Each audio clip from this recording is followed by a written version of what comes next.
Hello everyone, welcome to Tara IAS. My name is Sairam Sampath Rao. ఎలా ఉన్నారు అందరూ? ఈరోజు ద హిందూ ఎనాలిసిస్లో మనం మాట్లాడుకునే మొదటి ఆర్టికల్ చూడండి అమ్మా. The title of this article says the year commences but with deep foreboding. Very important article with respect to GS paper 2 of our examination, international రిలేషన్స్కి సంబంధించిన ఆర్టికల్, అండ్ జిఎస్ పేపర్ 3 ఇంటర్నల్ సెక్యూరిటీకి సంబంధించినటువంటి ఆర్టికల్, అండ్ జిఎస్ పేపర్ 2లోనే polity and గవర్నెన్స్కి సంబంధించినటువంటి article కూడాను. డీటెయిల్డ్గా ఈ ఆర్టికల్ని కాంప్రహెన్సివ్గా ఆల్ డైమెన్షన్స్ నుంచి అనలైజ్ చేసే ప్రయత్నం చేద్దాం. కానీ దానికంటే ముందు మీ అందరికీ ఒక చిన్న మాటమ్మ. మన ద హిందూ ఎనాలిసిస్ వెనక కానీ, మనం యూట్యూబ్లో అప్లోడ్ చేసుకుంటున్నటువంటి అదర్ వీడియోస్ వెనక కానీ చాలా ఎఫర్ట్స్ ఉంటాయి, చాలా హార్డ్ వర్క్ ఉంటుంది, చాలా టైం ఇన్వెస్ట్ చేయాల్సి ఉంటుంది. If you really want to acknowledge your efforts, please do hit that big fat like button. Explanation ఎలా ఉందో కామెంట్ చేయండి. మీ ఫ్రెండ్స్ అండ్ ఫెలో ఆస్పిరెంట్స్కి కూడా మన వీడియోస్ని షేర్ చేసే ప్రయత్నం చేయండి. ఇంకా ఛానల్ని సబ్స్క్రైబ్ చేసుకోలేదా? సబ్స్క్రైబ్ చేసుకోండి. తెలుగు రాష్ట్రాల నుంచి UPSC civil service examination prepare అవుతున్న ఆస్పిరెంట్స్ అందరి కోసం ద బెస్ట్ కంటెంట్తో మనం ముందుకు రాబోతున్నాం. మరి వితౌట్ ఎనీ ఫర్దర్ డిలే ఆర్టికల్లోకి వెళ్ళిపోదాం. చూడండి, this particular opinion article from the Hindu was actually authored by MK Narayanan. He is a former director of intelligence bureau and former national security అడ్వైజర్గా కూడా ఈయన పనిచేయడం అనేది జరిగింది. అండ్ వెస్ట్ బెంగాల్ యొక్క గవర్నర్గా కూడా ఈయన ముందు పనిచేయడం అనేటువంటి జరిగింది. సో ఇలాంటి ఎమినెంట్ పర్సనాలిటీస్ యొక్క వ్యూస్ అండ్ ఒపీనియన్స్ నుంచి మనం కీ ఇన్సైట్స్ తీసుకుంటే మన వరల్డ్ వ్యూ అనేటటువంటిది చేంజ్ అవుతుంది. ప్రపంచాన్ని మనం చూసే విధానం కానీ, లేకపోతే మన చుట్టుపక్కల పరిసరాలు ఏవైతే ఉంటాయో వాటిని అర్థం చేసుకునే విధానం కూడా కంప్లీట్గా మారుతుంది. అండ్ దాంతోపాటు డైరెక్ట్గా ఇన్సైట్స్ని మీరు మెయిన్స్లో ఉపయోగించవచ్చు. You no need to worry about the right jargon, the right terminology that you are going to use in your mains answers. Data గురించి మీరు అంత కష్టపడాల్సిన అవసరం లేదు. You no need to worry about finding words for your answers. So డైరెక్ట్గా important terms ఏవైతే ఉంటాయో వాటి చుట్టూ మన ఆన్సర్ అనేటువంటిది మనం రాయొచ్చు అనమాట. అందుకే ఫస్ట్ ఆర్టికల్ కింద ఈ టాపిక్ని నేను సెలెక్ట్ చేసుకోవడం అనేది జరిగింది. అయితే our author MK Narayanan through this particular article ఏం చెప్పాలనుకుంటున్నారు? ద ఇయర్ 2024 మొదలైంది.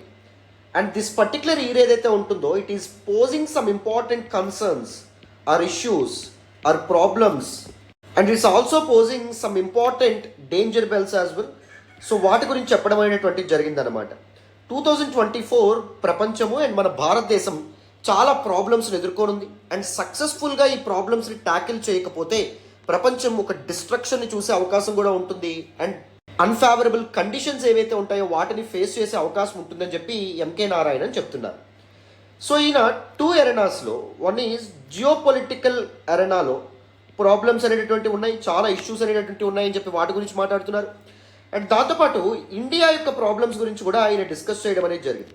when I say the problems of India, they are both external problems, బయట దేశాల నుంచి మనకు ఉన్నటువంటి ప్రాబ్లమ్స్, అండ్ దాంతోపాటు ఇంటర్నల్ ప్రాబ్లమ్స్ యాజ్ వెల్. మన దేశం లోపల ఉన్నటువంటి కొన్ని సెక్యూరిటీ ఇష్యూస్ కానీ లేకపోతే అదర్ ఇష్యూస్ గురించి కూడా ఈయన డిస్కస్ చేయడం అనేటువంటి జరిగింది. అండ్ ఈ ప్రాబ్లమ్స్ ఇన్ని ఉన్నాయని చెప్పి ఈయన ఊరుకున్నారా అంటే లేదు. ఈ came up with some good way forward as well. ఈ ప్రాబ్లమ్స్ని ఎలా ట్యాకిల్ చేయొచ్చు అనే విషయం మీద సొల్యూషన్స్తో కూడా మన ఆథర్ ఎంకే నారాయణన్ ముందుకు రావడం అనేటువంటి జరిగింది. So this particular article mentioned a wide range of issues that the world is facing and even India is facing. And ఆ ఇష్యూస్ని ట్యాకిల్ చేయడానికి ఎలాంటి సొల్యూషన్స్ ఉన్నాయి వాటి గురించి కూడా మన ఆథర్ చెప్పారు. సో కాంప్రహెన్సివ్గా మల్టీ డైమెన్షనల్ వేలో దిస్ పర్టికులర్ టాపిక్ని మనం పూర్తి స్థాయిలో అర్థం చేసుకుందాం. అటెన్షన్ పేజెస్ వినండి, క్లియర్గా చెప్తాను. So first up, let us look at the context of this particular article. According to our author M.K. Narayanan, the year 2024 started with many unfavorable conditions. చాలా ప్రాబ్లమ్స్తో 2024 సంవత్సరం మొదలైంది అని చెప్పి చెప్తున్నారు. ఈ ప్రాబ్లమ్స్ ఇంటెన్సిఫై అయితే భవిష్యత్తులో అది తీవ్ర పరిణామాలకు దారితీస్తుందనే విధంగా కూడా చెప్పడం అనేటువంటిది జరిగిందనమాట. ఈ సంవత్సరం జియో పొలిటికల్ ఎరెనాలో, అంటే ప్రపంచ రాజకీయాల్లో చాలా ప్రాబ్లమ్స్ అనేవి రాబోతున్నాయంట. And domestic outlook as well అన్ఫేవరబుల్గా ఉందని చెప్తున్నారు. అంటే మన భారతదేశ పరిస్థితులు ఏవైతే ఉన్నాయో ఎక్స్టర్నల్ ప్రాబ్లమ్స్ ఉన్నాయి, ఇంటర్నల్ ప్రాబ్లమ్స్ ఉన్నాయని చెప్పి కూడా మనకి ఆథర్ చెప్పడం అనేటువంటిది జరిగిందనమాట. He express deep concerns about global and regional situations. ప్రపంచంలో జరుగుతున్నటువంటి వేరు ఇష్యూస్ అవి ఎలాంటి ప్రాబ్లమ్స్ని క్రియేట్ చేస్తాయి భవిష్యత్తులో అని చెప్పి ఆయన భయపడుతున్నారు. అండ్ రీజనల్ కన్సర్న్స్ గురించి కూడా ఈయన మాట్లాడడం అనేటువంటి జరిగింది. First let us look at some important geopolitical issues mentioned in this particular article. So now let us look at various geopolitical issues mentioned in this particular article. ప్రపంచ రాజకీయాల్లో ఇప్పుడు ఉన్నటువంటి పెద్ద సమస్యలు ఏంటి, దేని గురించి ఈయన మాట్లాడుతూ ఉన్నారు చూడండి. ఫస్ట్ ఈయన యుక్రెయిన్ వార్ గురించి మెన్షన్ చేయడం అనేది జరిగింది. What exactly is war in Ukraine? February 24th, 2022, Russian President Vladimir Putin announced military action on Ukraine. War అనే పదం అనేటటువంటిది వాడకుండా రష్యన్ ప్రెసిడెంట్ పుతిన్ యుక్రెయిన్ మీద మిలిటరీ యాక్షన్కి దిగడం అనేటటువంటిది జరిగింది. చాలా ఎయిర్ స్ట్రైక్స్ అనేటటువంటివి స్టార్ట్ చేయడం అనేటటువంటిది జరిగింది. And what exactly are important reasons for this Russia Ukraine war? There were many reasons. For the most important reason ఏంటి అంటే eastward expansion of NATO. What exactly is this NATO? North Atlantic Treaty Organization అని చెప్పి చెప్తారన్నమాట. It is actually a security ఎలియన్స్గా మనం చెప్పొచ్చు.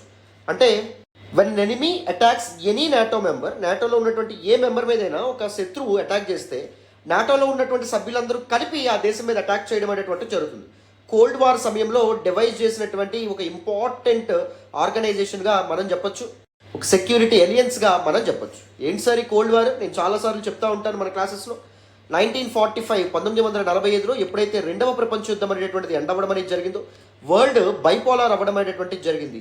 Different nations were divided between two important super powers. One is కొన్ని దేశాలు యునైటెడ్ స్టేట్స్ ఆఫ్ అమెరికాతో జతకట్టని, కొన్ని దేశాలు యుఎస్ఎస్ఆర్ అప్పటి సోవియట్ యూనియన్తో జతకట్టడం అనేటువంటిది జరిగిందనమాట. లైక్ మైండెడ్ కంట్రీస్ ఏవైతే యునైటెడ్ స్టేట్స్ ఆఫ్ అమెరికా యొక్క క్యాపిటలిస్టిక్ డెమోక్రసీకి దగ్గరగా ఉన్నాయో అవన్నీ యుఎస్ఏకి దగ్గరగా చేరడం అనేటువంటిది జరిగింది. So this USA and the నేషన్స్కి ఎవరి నుంచి థ్రెట్ ఉంది? యుఎస్ఎస్ఆర్ అండ్ దాంతోపాటు వీటి యొక్క అలయన్స్ నుంచి థ్రెట్ ఉంది. సో ఈ థ్రెట్ ఏదైతే ఉందో దాన్ని సూపర్సీడ్ చేసేందుకు ఈ నేషన్స్ అన్ని కలిపి United States of America and their alliance ఏవైతే ఉంటాయో అవన్నీ కలిపి నేటోగా, నార్త్ అట్లాంటిక్ ట్రీటీ ఆర్గనైజేషన్గా ఏర్పడడం అనేది జరిగింది.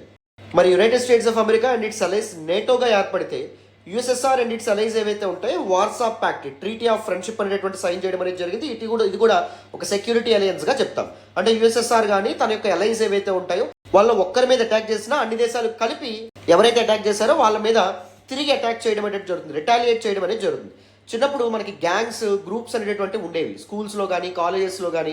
మీరు గమనిస్తే ఏం జరిగేది, ఎవరైనా ఇప్పుడు మీద ఒక గ్రూప్ ఉందనుకోండి, మీరు ఇంటికి వెళ్ళేటప్పుడు వేరే గ్రూప్ వాళ్ళు మిమ్మల్ని కొట్టారనుకోండి, రేపు పొద్దున స్కూల్కి వచ్చి నాకు ఇలా కొట్టారా వేరే గ్రూప్ వాళ్ళని చెప్తే ఏమవుతుంది, వేరే గ్యాంగ్ వాళ్ళని కొట్టారా లేకపోతే ఇలా ప్రాబ్లం క్రియేట్ చేశారని చెప్తే ఏం చేస్తారు, మీ గ్యాంగ్ వాళ్ళందరూ కలిపి ఎవరైతే కొట్టాడో వాడి మీద పడడం అనేటువంటి జరుగుతుంది. అవునా కదా? సో అలాంటిదే అనమాట. ఇది ఒక సెక్యూరిటీ ఎలియన్స్గా మనం చెప్పొచ్చు.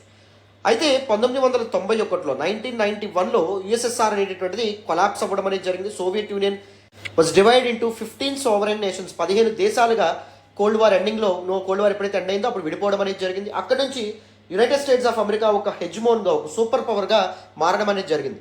అయితే యుఎస్ఎస్ఆర్ కొలాప్స్ అయిన తర్వాత యునైటెడ్ స్టేట్స్ ఆఫ్ అమెరికా కొత్తగా ఏర్పడినటువంటి రష్యా ఏదైతే ఉందో ప్రిడామినెంట్ పార్ట్నర్ ఇన్ యుఎస్ఎస్ఆర్, దానికి ఏం ప్రామిస్ చేసింది అంటే మేము నార్త్ అట్లాంటిక్ ట్రీటీ ఆర్గనైజేషన్ని మేము ఈస్ట్ వర్డ్ ఎక్స్పాండ్ చెయ్యము అని చెప్పింది అనమాట. అంటే ఏ కంట్రీ దగ్గర అయితే east towards the east last country నేటోలో ఏదైతే మెంబర్ ఉందో అక్కడితో ఆగిపోతాము, తర్వాత అంటే మీ వైపు మీ పక్కనే ఉన్నటువంటి కంట్రీస్ ఏవైతే ఉంటాయో వాటిని నేటోలో చేర్చుకోము అని చెప్పడం అనేది జరిగింది.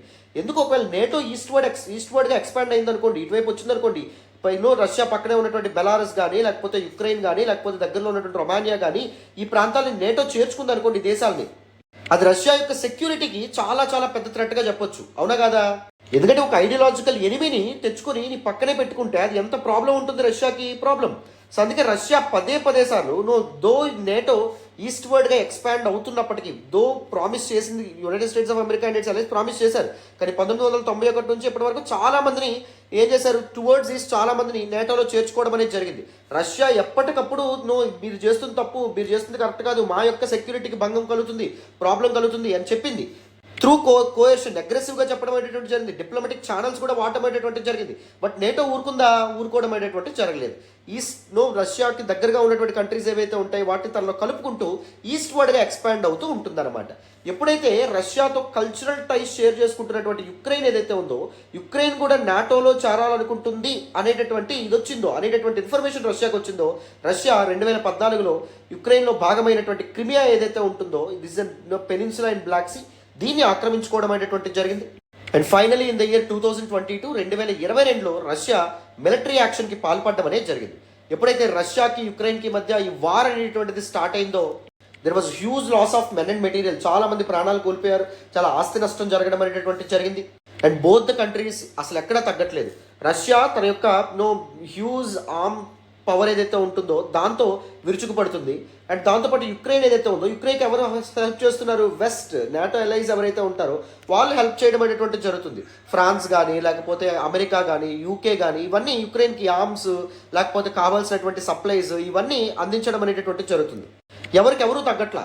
సో ఈ రష్యా యుక్రెయిన్ వారి యొక్క ప్రభావం ప్రపంచం యొక్క గ్లోబల్ ఎకానమీ మీద కూడా చాలా పడ్డమైనటువంటి జరిగింది. ప్రపంచంలో పవర్టీ సిగ్నిఫికెంట్గా రైజ్ అవ్వడంలో కీలకమైన పాత్ర పోషించింది.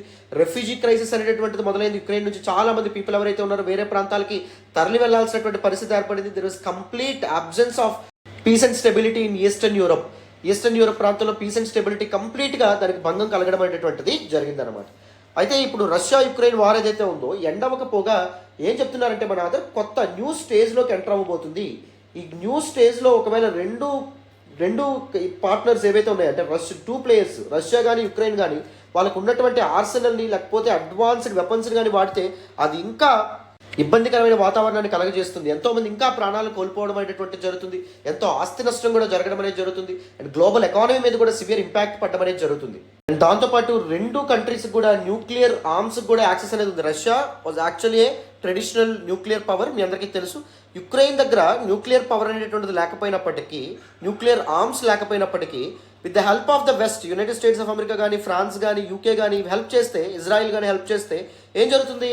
అది ఇంకా తీవ్రమైన డిస్ట్రక్షన్కి లోన్ అవ్వడం అనేటువంటి జరుగుతుంది. డిస్ట్రక్షన్ కారణం అవ్వడం అనేటువంటి జరుగుతుంది.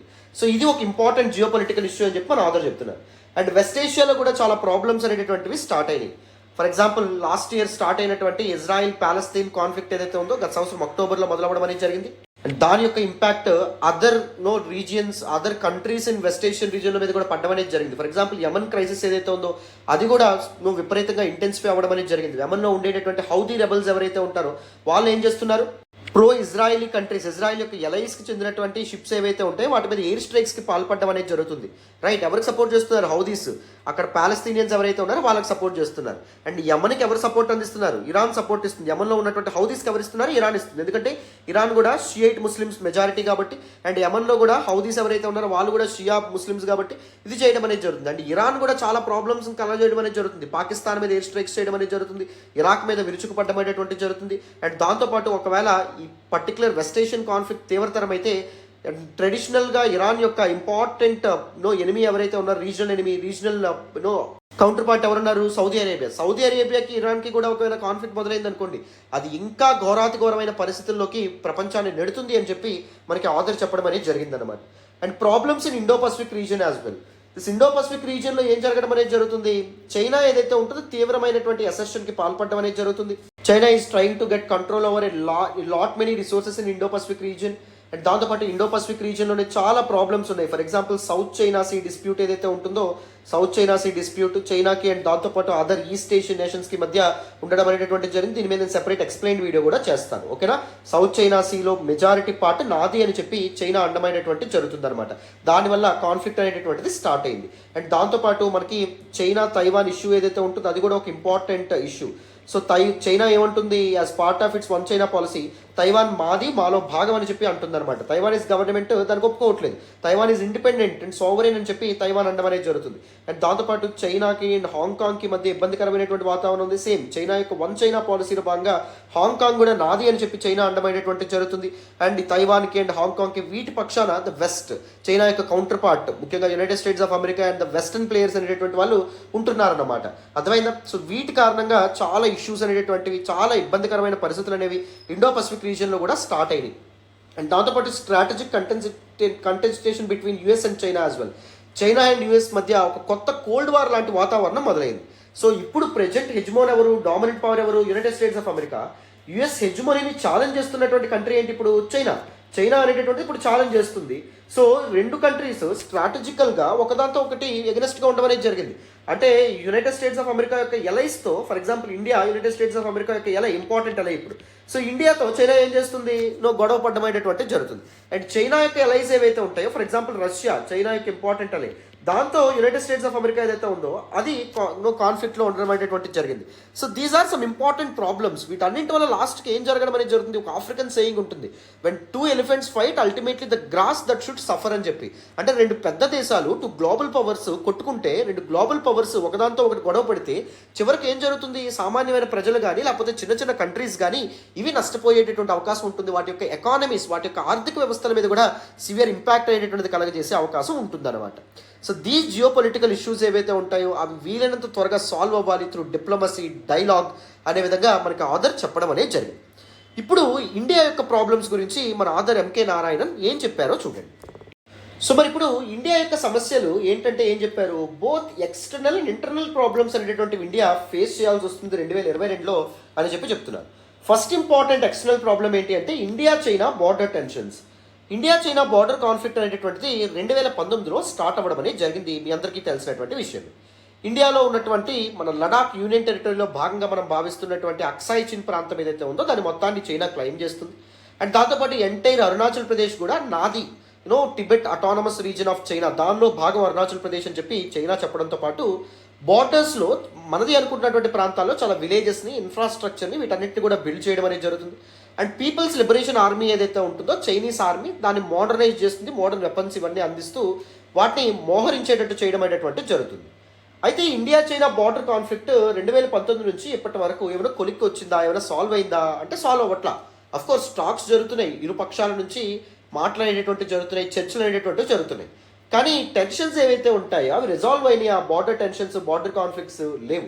సో అందుకే మనం చైనాని చాలా జాగ్రత్తగా గమనిస్తూ ఉండాలి. We need to be vigilant with China అని చెప్పి మన ఆథర్ ఎవరైతే ఉన్నారో ఆయన చెప్పడం అనేటువంటిది జరిగింది. ఎందుకంటే చైనా ఎప్పుడు ఏం చేస్తుందో తెలియదు, చైనా ఎలా మన మీదకు ముందుకు వస్తుందో తెలియదు. చైనీస్ యాక్షన్స్ ఏవైతే ఉన్నాయో ఎవర్ వెరీ అన్ప్రెడిక్టబుల్ అని చెప్పి మనకు ఆథర్ చెప్తున్నారు.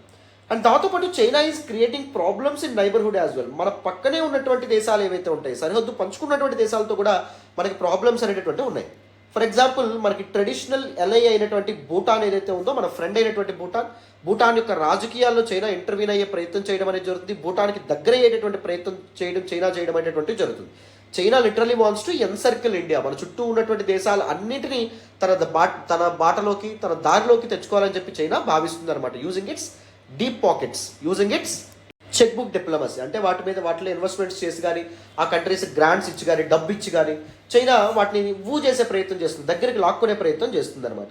అండ్ మాల్దీవ్స్తో రీసెంట్గా కాన్ఫ్లిక్ట్ అనేటటువంటిది ఎలా స్టార్ట్ అయిందో మీ అందరికీ తెలిసినటువంటి విషయమే. హిందూ అనాలిసిస్లో కూడా మనం మాట్లాడాం. ఎజెంట్ మన ప్రైమ్ మినిస్టర్ నరేంద్ర మోడీ గారు లక్షద్వీప్ని విజిట్ చేసి ట్విట్టర్లో ఏవో పోస్టులు అయినటువంటి సోషల్ మీడియాలో కొన్ని పోస్ట్ పెడితే మాల్దీవియన్ మినిస్టర్స్ ఎవరైతే ఉన్నారో వాళ్ళందరూ విరుచుకుపడడం అనేది జరిగింది. అండ్ యాంటీ ఇండియా క్యాంపెయిన్స్తో రీసెంట్గా మాల్దీవియన్ ప్రెసిడెంట్ ఎన్నిక అవ్వడం అనేటువంటి కూడా జరిగిందనమాట గత సంవత్సరం. మాల్దీవ్స్లో ఇండియా అవుట్ క్యాంపెయిన్ ఏదైతే ఉందో అది కూడా చాలా చాలా విరివిగా స్ప్రెడ్ అవుతూ ఉండడం అనేది జరిగింది. That is a point of concern for India. And even మయన్మార్లో కూడా ఇప్పుడు మిలిటరీ రూల్ అనేటటువంటిది కొనసాగుతుంది, డెమోక్రసీ అనేటటువంటిది కంప్లీట్గా అబ్సెంట్ అవ్వడం అనేటువంటిది జరిగింది. Remember, India is largest democracy in the world. ప్రపంచంలోనే అతిపెద్ద ప్రజాస్వామ్యం పక్కనే ఉన్నటువంటి దేశంలో మయన్మార్లో democracy was completely absent. Democracy అనేటటువంటిది పూర్తిగా లేదు. ఇది ఎంత ఘోరమైనటువంటి పరిస్థితో చూడండి. ఇండియా యొక్క గ్లోబల్ ఇమేజ్కి అది ఎంత ప్రాబ్లమో చూడండి. అండ్ దాంతోపాటు మయన్మార్ యొక్క మిలిటరీ పీపుల్ ఎవరైతే ఉన్నారో, మయన్మార్ హంటా అంటాం, రైట్? సో రాయడం ఎలా రాస్తాం, జుంటా కాదు హంటా. వాటితో కూడా మనకి చైనా చాలా దగ్గర అవ్వడం అనేటటువంటిది జరుగుతుంది. So these are some important problems. And వీటిని ఎలా ట్యాకిల్ చేయాలి, త్రూ డిప్లొమసీ ట్యాకిల్ చేయాలి. అంటే అగ్రెసివ్గా వెళ్ళిపోతాను, మేము ఎవరికి తగ్గాల్సినటువంటి అవసరం లేదు, India is one of the world's global super power అని చెప్పి మనం అనుకుంటే కుదరదు. మనం ట్రెడిషనల్గా పీస్ఫుల్ కోఆపరేషన్ అండ్ కోఎగ్జిస్టెన్స్తో మాత్రమే దేశాలకు దగ్గర అవుతూ వస్తున్నాం, అవునా కదా? ఇప్పుడు అన్నెసరీ అగ్రెషన్కి పాల్పడకూడదని చెప్పి కూడా మన ఆథర్ మనకి చెప్పడం అనేది జరిగింది. చైనా యొక్క వుల్ఫ్ వారియర్ డిప్లొమసీ ఏదైతే ఉందో అది మనం ఉపయోగించకూడదు. Wolf warrior diplomacy is diplomacy based on coercion, pressure. China ఏం చేస్తుంది, ఎవరికి తగ్గదు, నువ్వు చేస్తే చేయి లేకపోతే లేదు అనే విధంగా మాట్లాడడం అనేటువంటిది జరుగుతుంది. బట్ చైనాకి చెల్లినట్టు మనకు అది చెల్లదు. ఎందుకంటే హిస్టారికల్గా మనం పీస్ఫుల్ కోఆపరేషన్ కోఎగ్జిస్టెన్స్తో ముందుకెళ్ళడం అనేటువంటిది జరిగింది. అండ్ ఇండియా యొక్క జియో పొలిటికల్ కాంటెక్స్ట్, ఇండియా యొక్క సోషల్ కాంటెక్స్ట్ని బేస్ చేసుకుని కూడా మనం ప్రెజర్ వాడడానికి అవ్వదనమాట. సో అన్ని వేళ అగ్రెషన్ పనికిరాదు. డిప్లొమసీ, చర్చల ద్వారా సామరస్యంగా మనం ఈ దేశాలకు దగ్గర అవ్వాలని చెప్పి కూడా మన ఆధార్ చెప్తున్నాను. అండ్ ఇంటర్నల్ ఇష్యూస్ విషయంలో వేటి గురించి మాట్లాడడం అనేది జరిగింది. చూడండి, ఇంటర్నల్గా మనకి ఏంటి ప్రాబ్లమ్స్ అంట.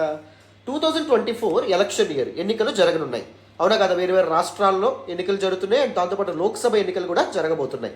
సో ఈ election year May intensify communal tensions అని చెప్పి కూడా ఈయన చెప్పడం అనేటువంటి ఎలక్షన్ రిజల్ట్స్ కానీ ఎలక్షన్ జరిగే ప్రాసెస్లో కానీ భారతదేశంలో మతపరమైనటువంటి అల్లర్లు చెలరేగే అవకాశం కూడా ఉంటుంది అని చెప్పి మన ఆధార్ హెచ్చరించడం అనేటువంటిది జరిగింది. అండ్ ఇంటర్నల్ సెక్యూరిటీ కన్సర్న్స్ కూడా ఉండనే ఉన్నాయి. ఫర్ ఎగ్జాంపుల్ నార్త్ ఈస్ట్లో ఇంకా ఇన్సర్జెన్సీ కొనసాగుతూనే ఉంది.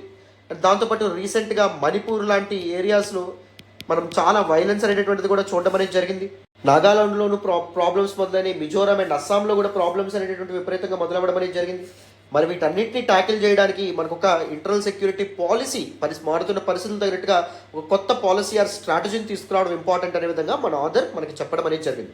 అండ్ ఇండియాలో సోషల్ ఇష్యూస్ ఎలాగానూ ఉంటాయి, అంటే పోవర్టీ, పేదరికం కానీ అన్ఎంప్లాయ్మెంట్ కానీ ఇలాంటి ఇష్యూస్ కూడా ట్యాకిల్ చేసే ప్రయత్నం చేయాలి భారతదేశం కలెక్టివ్గా. అండ్ దాంతోపాటు ఇండియాలో పొలిటికల్ ఇష్యూస్ కూడా ఉన్నాయి. For example centre state relations ఏవైతే ఉంటాయో అవి కంప్లీట్గా డైల్యూట్ అవ్వడం అనేటువంటిది జరుగుతుంది, కంప్లీట్గా అవి ప్రాబ్లమ్స్లో ఉండడం అనేటువంటిది జరుగుతుంది సెంటర్కి. And various states, for example Tamil Nadu సెంటర్కి ఎగ్నెస్ట్గా ఉంది, లేకపోతే వెస్ట్ బెంగాల్ సెంటర్కి ఎగ్నెస్ట్గా ఉంది. అండ్ దాంతోపాటు some Congress ruling states like Telangana సెంటర్కి ఎగ్నెస్ట్గా ఉండడం అనేది జరిగింది, కేరళ సెంటర్కి ఎగ్నెస్ట్గా ఉండడం అనేది జరిగింది. రీసెంట్గా బార్డర్ సెక్యూరిటీ ఫోర్స్ యొక్క జ్యూరిస్డిక్షన్ ఎక్స్టెన్షన్ విషయంలో ఈవెన్ పంజాబ్ కూడా దేనికి ఎగ్నెస్ట్గా ఉంది, సెంటర్కి ఎగ్నెస్ట్గా ఉంది. సో సెంటర్ అండ్ స్టేట్స్ మధ్య రిలేషన్స్ ఏవైతే ఉంటాయో అవి చాలా లోయెస్ట్ ఆఫ్ లోకి పడిపోవడం అనేటువంటి జరిగింది. అది కూడా పీపుల్ యొక్క వెల్ఫేర్కి కానీ ప్రజా సంక్షేమానికి కానీ చాలా థ్రెట్ అని చెప్పి మనకి ఆధార్ చెప్తున్నారు అన్నమాట. అర్థమైందా? So 2 types of problems, external problems and internal problems, ఈ రెండింటి గురించి కూడా మన ఆధార్ మెన్షన్ చేయడం అనేది జరిగిందమ్మా. So what should be the way forward? ఈ ప్రాబ్లమ్స్ అన్నింటికి సొల్యూషన్ అంటే ఏం చెప్పారు? Vigilance is very important. జాగ్రత్తగా చైనా లాంటి దేశాల్లో బార్డర్ యాక్టివిటీస్ ఏం చేస్తుంది, బార్డర్స్లో ఎలాంటి కట్టడాలకి దేనికి పాల్పడుతుందనే విషయాన్ని మనం క్లోజ్గా గమనిస్తూ ఉండాలి. అండ్ దాంతోపాటు డిప్లొమసీ, మన నైబరింగ్ కంట్రీస్ ఏవైతే ఉంటాయో భూటాన్ కానీ లేకపోతే మాల్దీవ్స్ ఇలాంటి కంట్రీస్తో మనం డిప్లొమాటిక్ ఛానల్స్ ద్వారా, చర్చల ద్వారా, డైలాగ్ ద్వారా ఏం చేయాలి, దగ్గర అయ్యే ప్రయత్నం చేయాలి. వుల్ఫ్ వారియర్ డిప్లొమసీ చైనా వాడినట్టు మనం వాడకూడదు. అంటే ప్రెజర్ ద్వారా ఎవరి కోసం లొంగరు, ఎవరు ఎందుకు మన మాట వినరు అనే అగ్రెసివ్ పాలసీని మాత్రం మనం పక్కన పెట్టాలని చెప్పి మనకు ఆధార్ చెప్తున్నారు. Strategic relations with global players like United States of America, like minded countries అంటారు వీటిని. అంటే డెమోక్రసీ ఫాలో అయ్యేటటువంటివి, హ్యూమన్ రైట్స్ని అప్హోల్డ్ చేసేటటువంటి కంట్రీస్, మనతో పాటుగా ఫ్రీడమ్ ఆఫ్ రిలీజియన్ అనేటువంటి దాన్ని ఎన్ష్యూర్ చేసేటువంటి కంట్రీస్ ఇవన్నీ.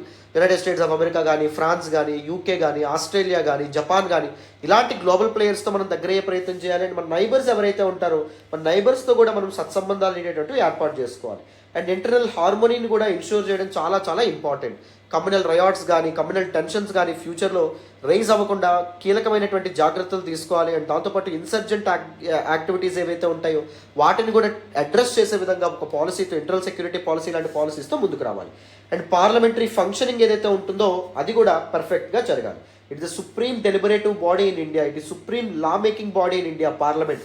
కానీ పార్లమెంట్ యొక్క ఫంక్షనింగ్ రీసెంట్గా ఎఫెక్టివ్గా జరగట్లేదని చెప్తున్నారు. అంటే ఒకప్పుడు ఎలా ఉండేదంటే ఒక పర్టికులర్ బిల్ని పార్లమెంట్లో ఇంట్రడ్యూస్ చేస్తే అపోజిషన్ పార్టీస్ అండ్ గవర్నమెంట్కి చెందినటువంటి పీపుల్, రిప్రజెంటేటివ్స్ ఎవరైతే ఉన్నారో విపరీతంగా డెలిబరేట్ చేసేవాళ్ళు, చర్చించేవాళ్ళు. దానివల్ల ప్రాబ్లమ్స్ ఏంటి, ఇష్యూస్ ఏంటి, ఏం చేస్తే మంచిది, ఎలాంటి చేంజెస్ చేస్తే మంచిది, దాన్ని సెలెక్ట్ కమిటీకి ఏమైనా అప్పగించాలా, లేకపోతే ఏమైనా పార్లమెంటరీ కమిటీకి ఏమైనా సిఫారసు చేయాలా, లేకపోతే ఏం చేద్దాం అని ఆలోచించేవాళ్ళు. కానీ ఇప్పుడు ఏంటి, పార్లమెంట్లో గొడవ పడడమే సరిపోతుంది, ఎఫెక్టివ్ డెలిబరేషన్ అనేటటువంటిది ఉండట్లేదు.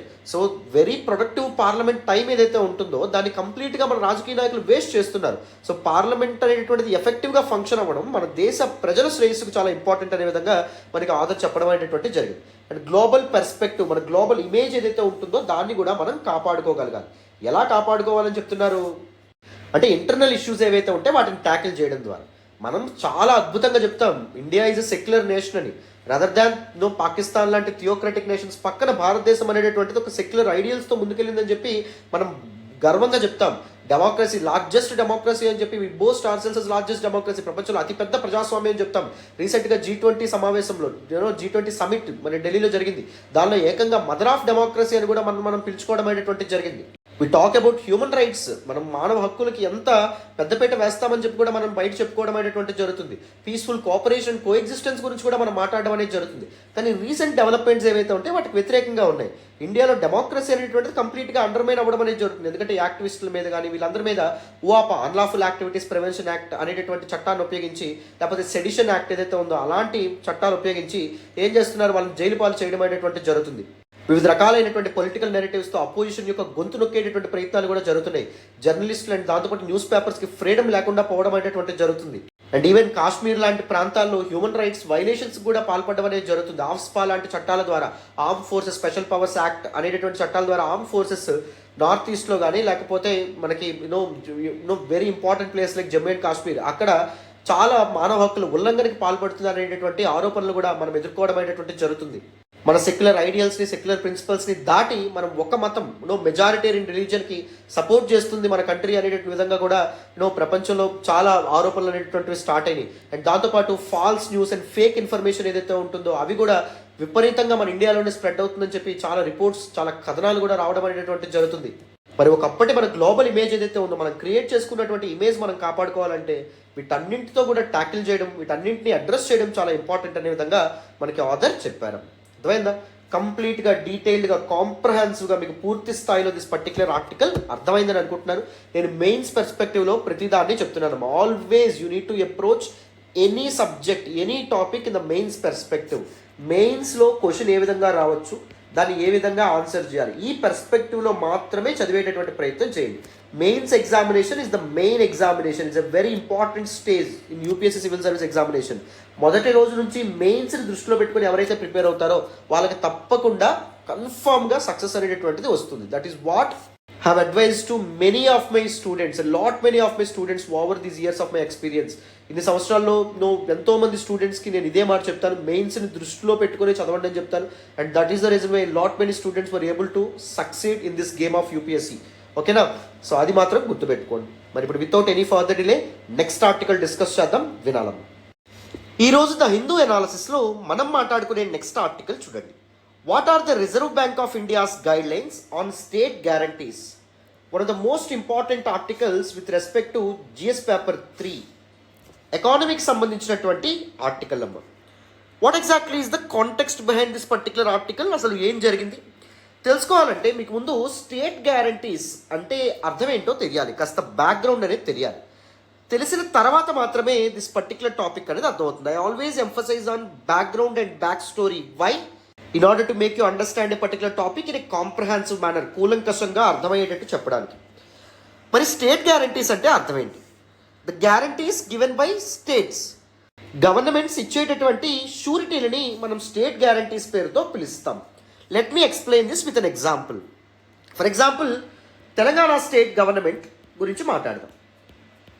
తెలంగాణ స్టేట్ గవర్నమెంట్ అండర్లో ఉన్నటువంటి ఒక ఇంపార్టెంట్ ఆర్గనైజేషన్ ఏంటి? TSRTC, Telangana State Road Transport Corporation. It is actually a public sector undertaking or corporation run by the government of Telangana State. మీ అందరికీ తెలిసిన అనుకుంటున్నాను. ఫర్ ఎగ్జాంపుల్ TSRTC కొత్త బస్సులు కొందామని చెప్పి అనుకోండి. To provide better services to the people of Telangana ప్రజలకు better services provide చేయడానికి బస్సులు నెంబర్ పెంచాలని కానీ, లేకపోతే ఎలక్ట్రిక్ బస్సులు అనేవి కొనాలని కానీ అనుకోండి. దానికి ఏమవుతుంది? కొంత మొత్తం ఖర్చు తప్పకుండా అవుతుంది. మరి ఖర్చుని ఎవరు భరిస్తారు అంటే తెలంగాణ గవర్నమెంట్ భరిస్తుంది. తెలంగాణ గవర్నమెంట్ బడ్జెట్ ఏదైతే స్టేట్ లెజిస్లేటివ్ అసెంబ్లీలో ప్రవేశపెడుతుందో దానిలో TSRTC మోడర్నైజేషన్ కోసం మేము 100 కోట్ల రూపాయలు కేటాయిస్తున్నాము అని చెప్పింది అనుకోండి. కానీ ఏదైతే ఈ బస్సులు కొనడానికి, లేకపోతే in order to modernise TSRTC and the vehicles of TSRTC మొత్తం 150 కోట్ల రూపాయలు ఖర్చు అవుతుంది అనుకోండి. మరి మిగిలినటువంటి 50 కోట్ల రూపాయల పరిస్థితి ఏంటి? తప్పకుండా అప్పు తీసుకురావాలి. ఈ అప్పు ఎవరి చేత చేయిస్తుందంటే గవర్నమెంట్ TSRTC కార్పొరేషన్ ద్వారా చేయిస్తుంది.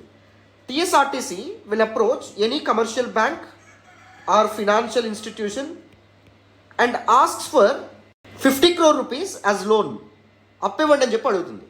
మరి దీస్ కమర్షియల్ బ్యాంక్స్ కానీ, ఫినాన్షియల్ ఇన్స్టిట్యూషన్స్ కానీ 50 కోట్ల రూపాయలు ఫ్రీగా చక్కగా ఇచ్చేస్తాయా? ఇవ్వు. దే ఎక్స్పెక్ట్ సమ్ కొలాటరల్, ఏదో ఒకటి తనఖా పెట్టండి, ఏదో ఒకటి షూరిటీ పెట్టండి అంటారు.